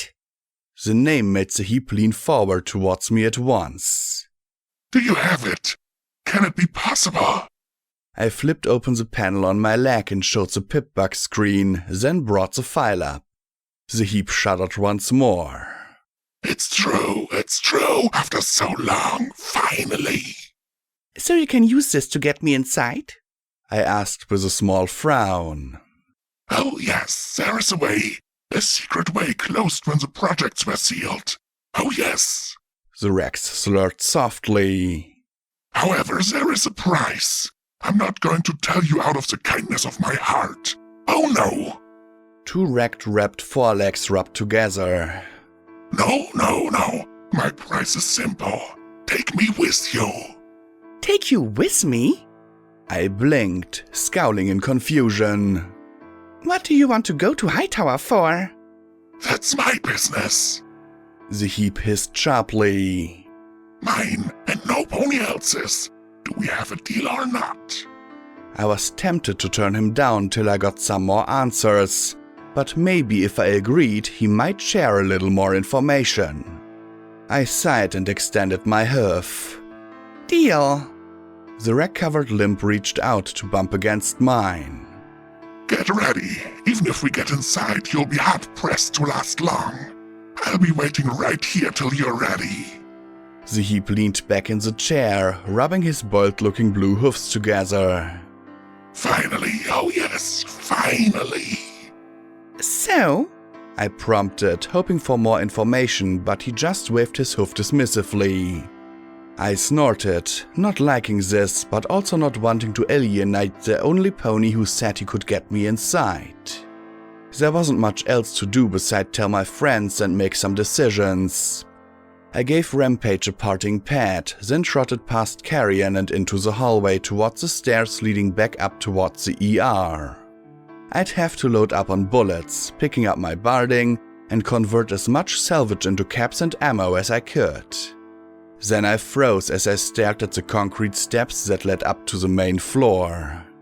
A line of dirty rat crept slowly down them. My eyes were slowly drawn up to the top and I drew vigilance from my saddlebags. Cautiously, I made my way up. There, lying in a spreading pool of fetid maroon blood, was Tulip. Her head was crushed, a bloody mess that was utterly destroyed. I stepped in the pool as I moved beside her to check for evidence. The blood was cool, but that didn't mean much for a ghoul. How long had she been lying here? A blood-smeared canvas bag sat beside her and I nudged it open, revealing the reinforced armor she'd made for me. Well now, Willow said from the shadows, stepping into the pool of light with the assault carbines in her battle saddle pointed right at me. this is why I fucking hate tourists.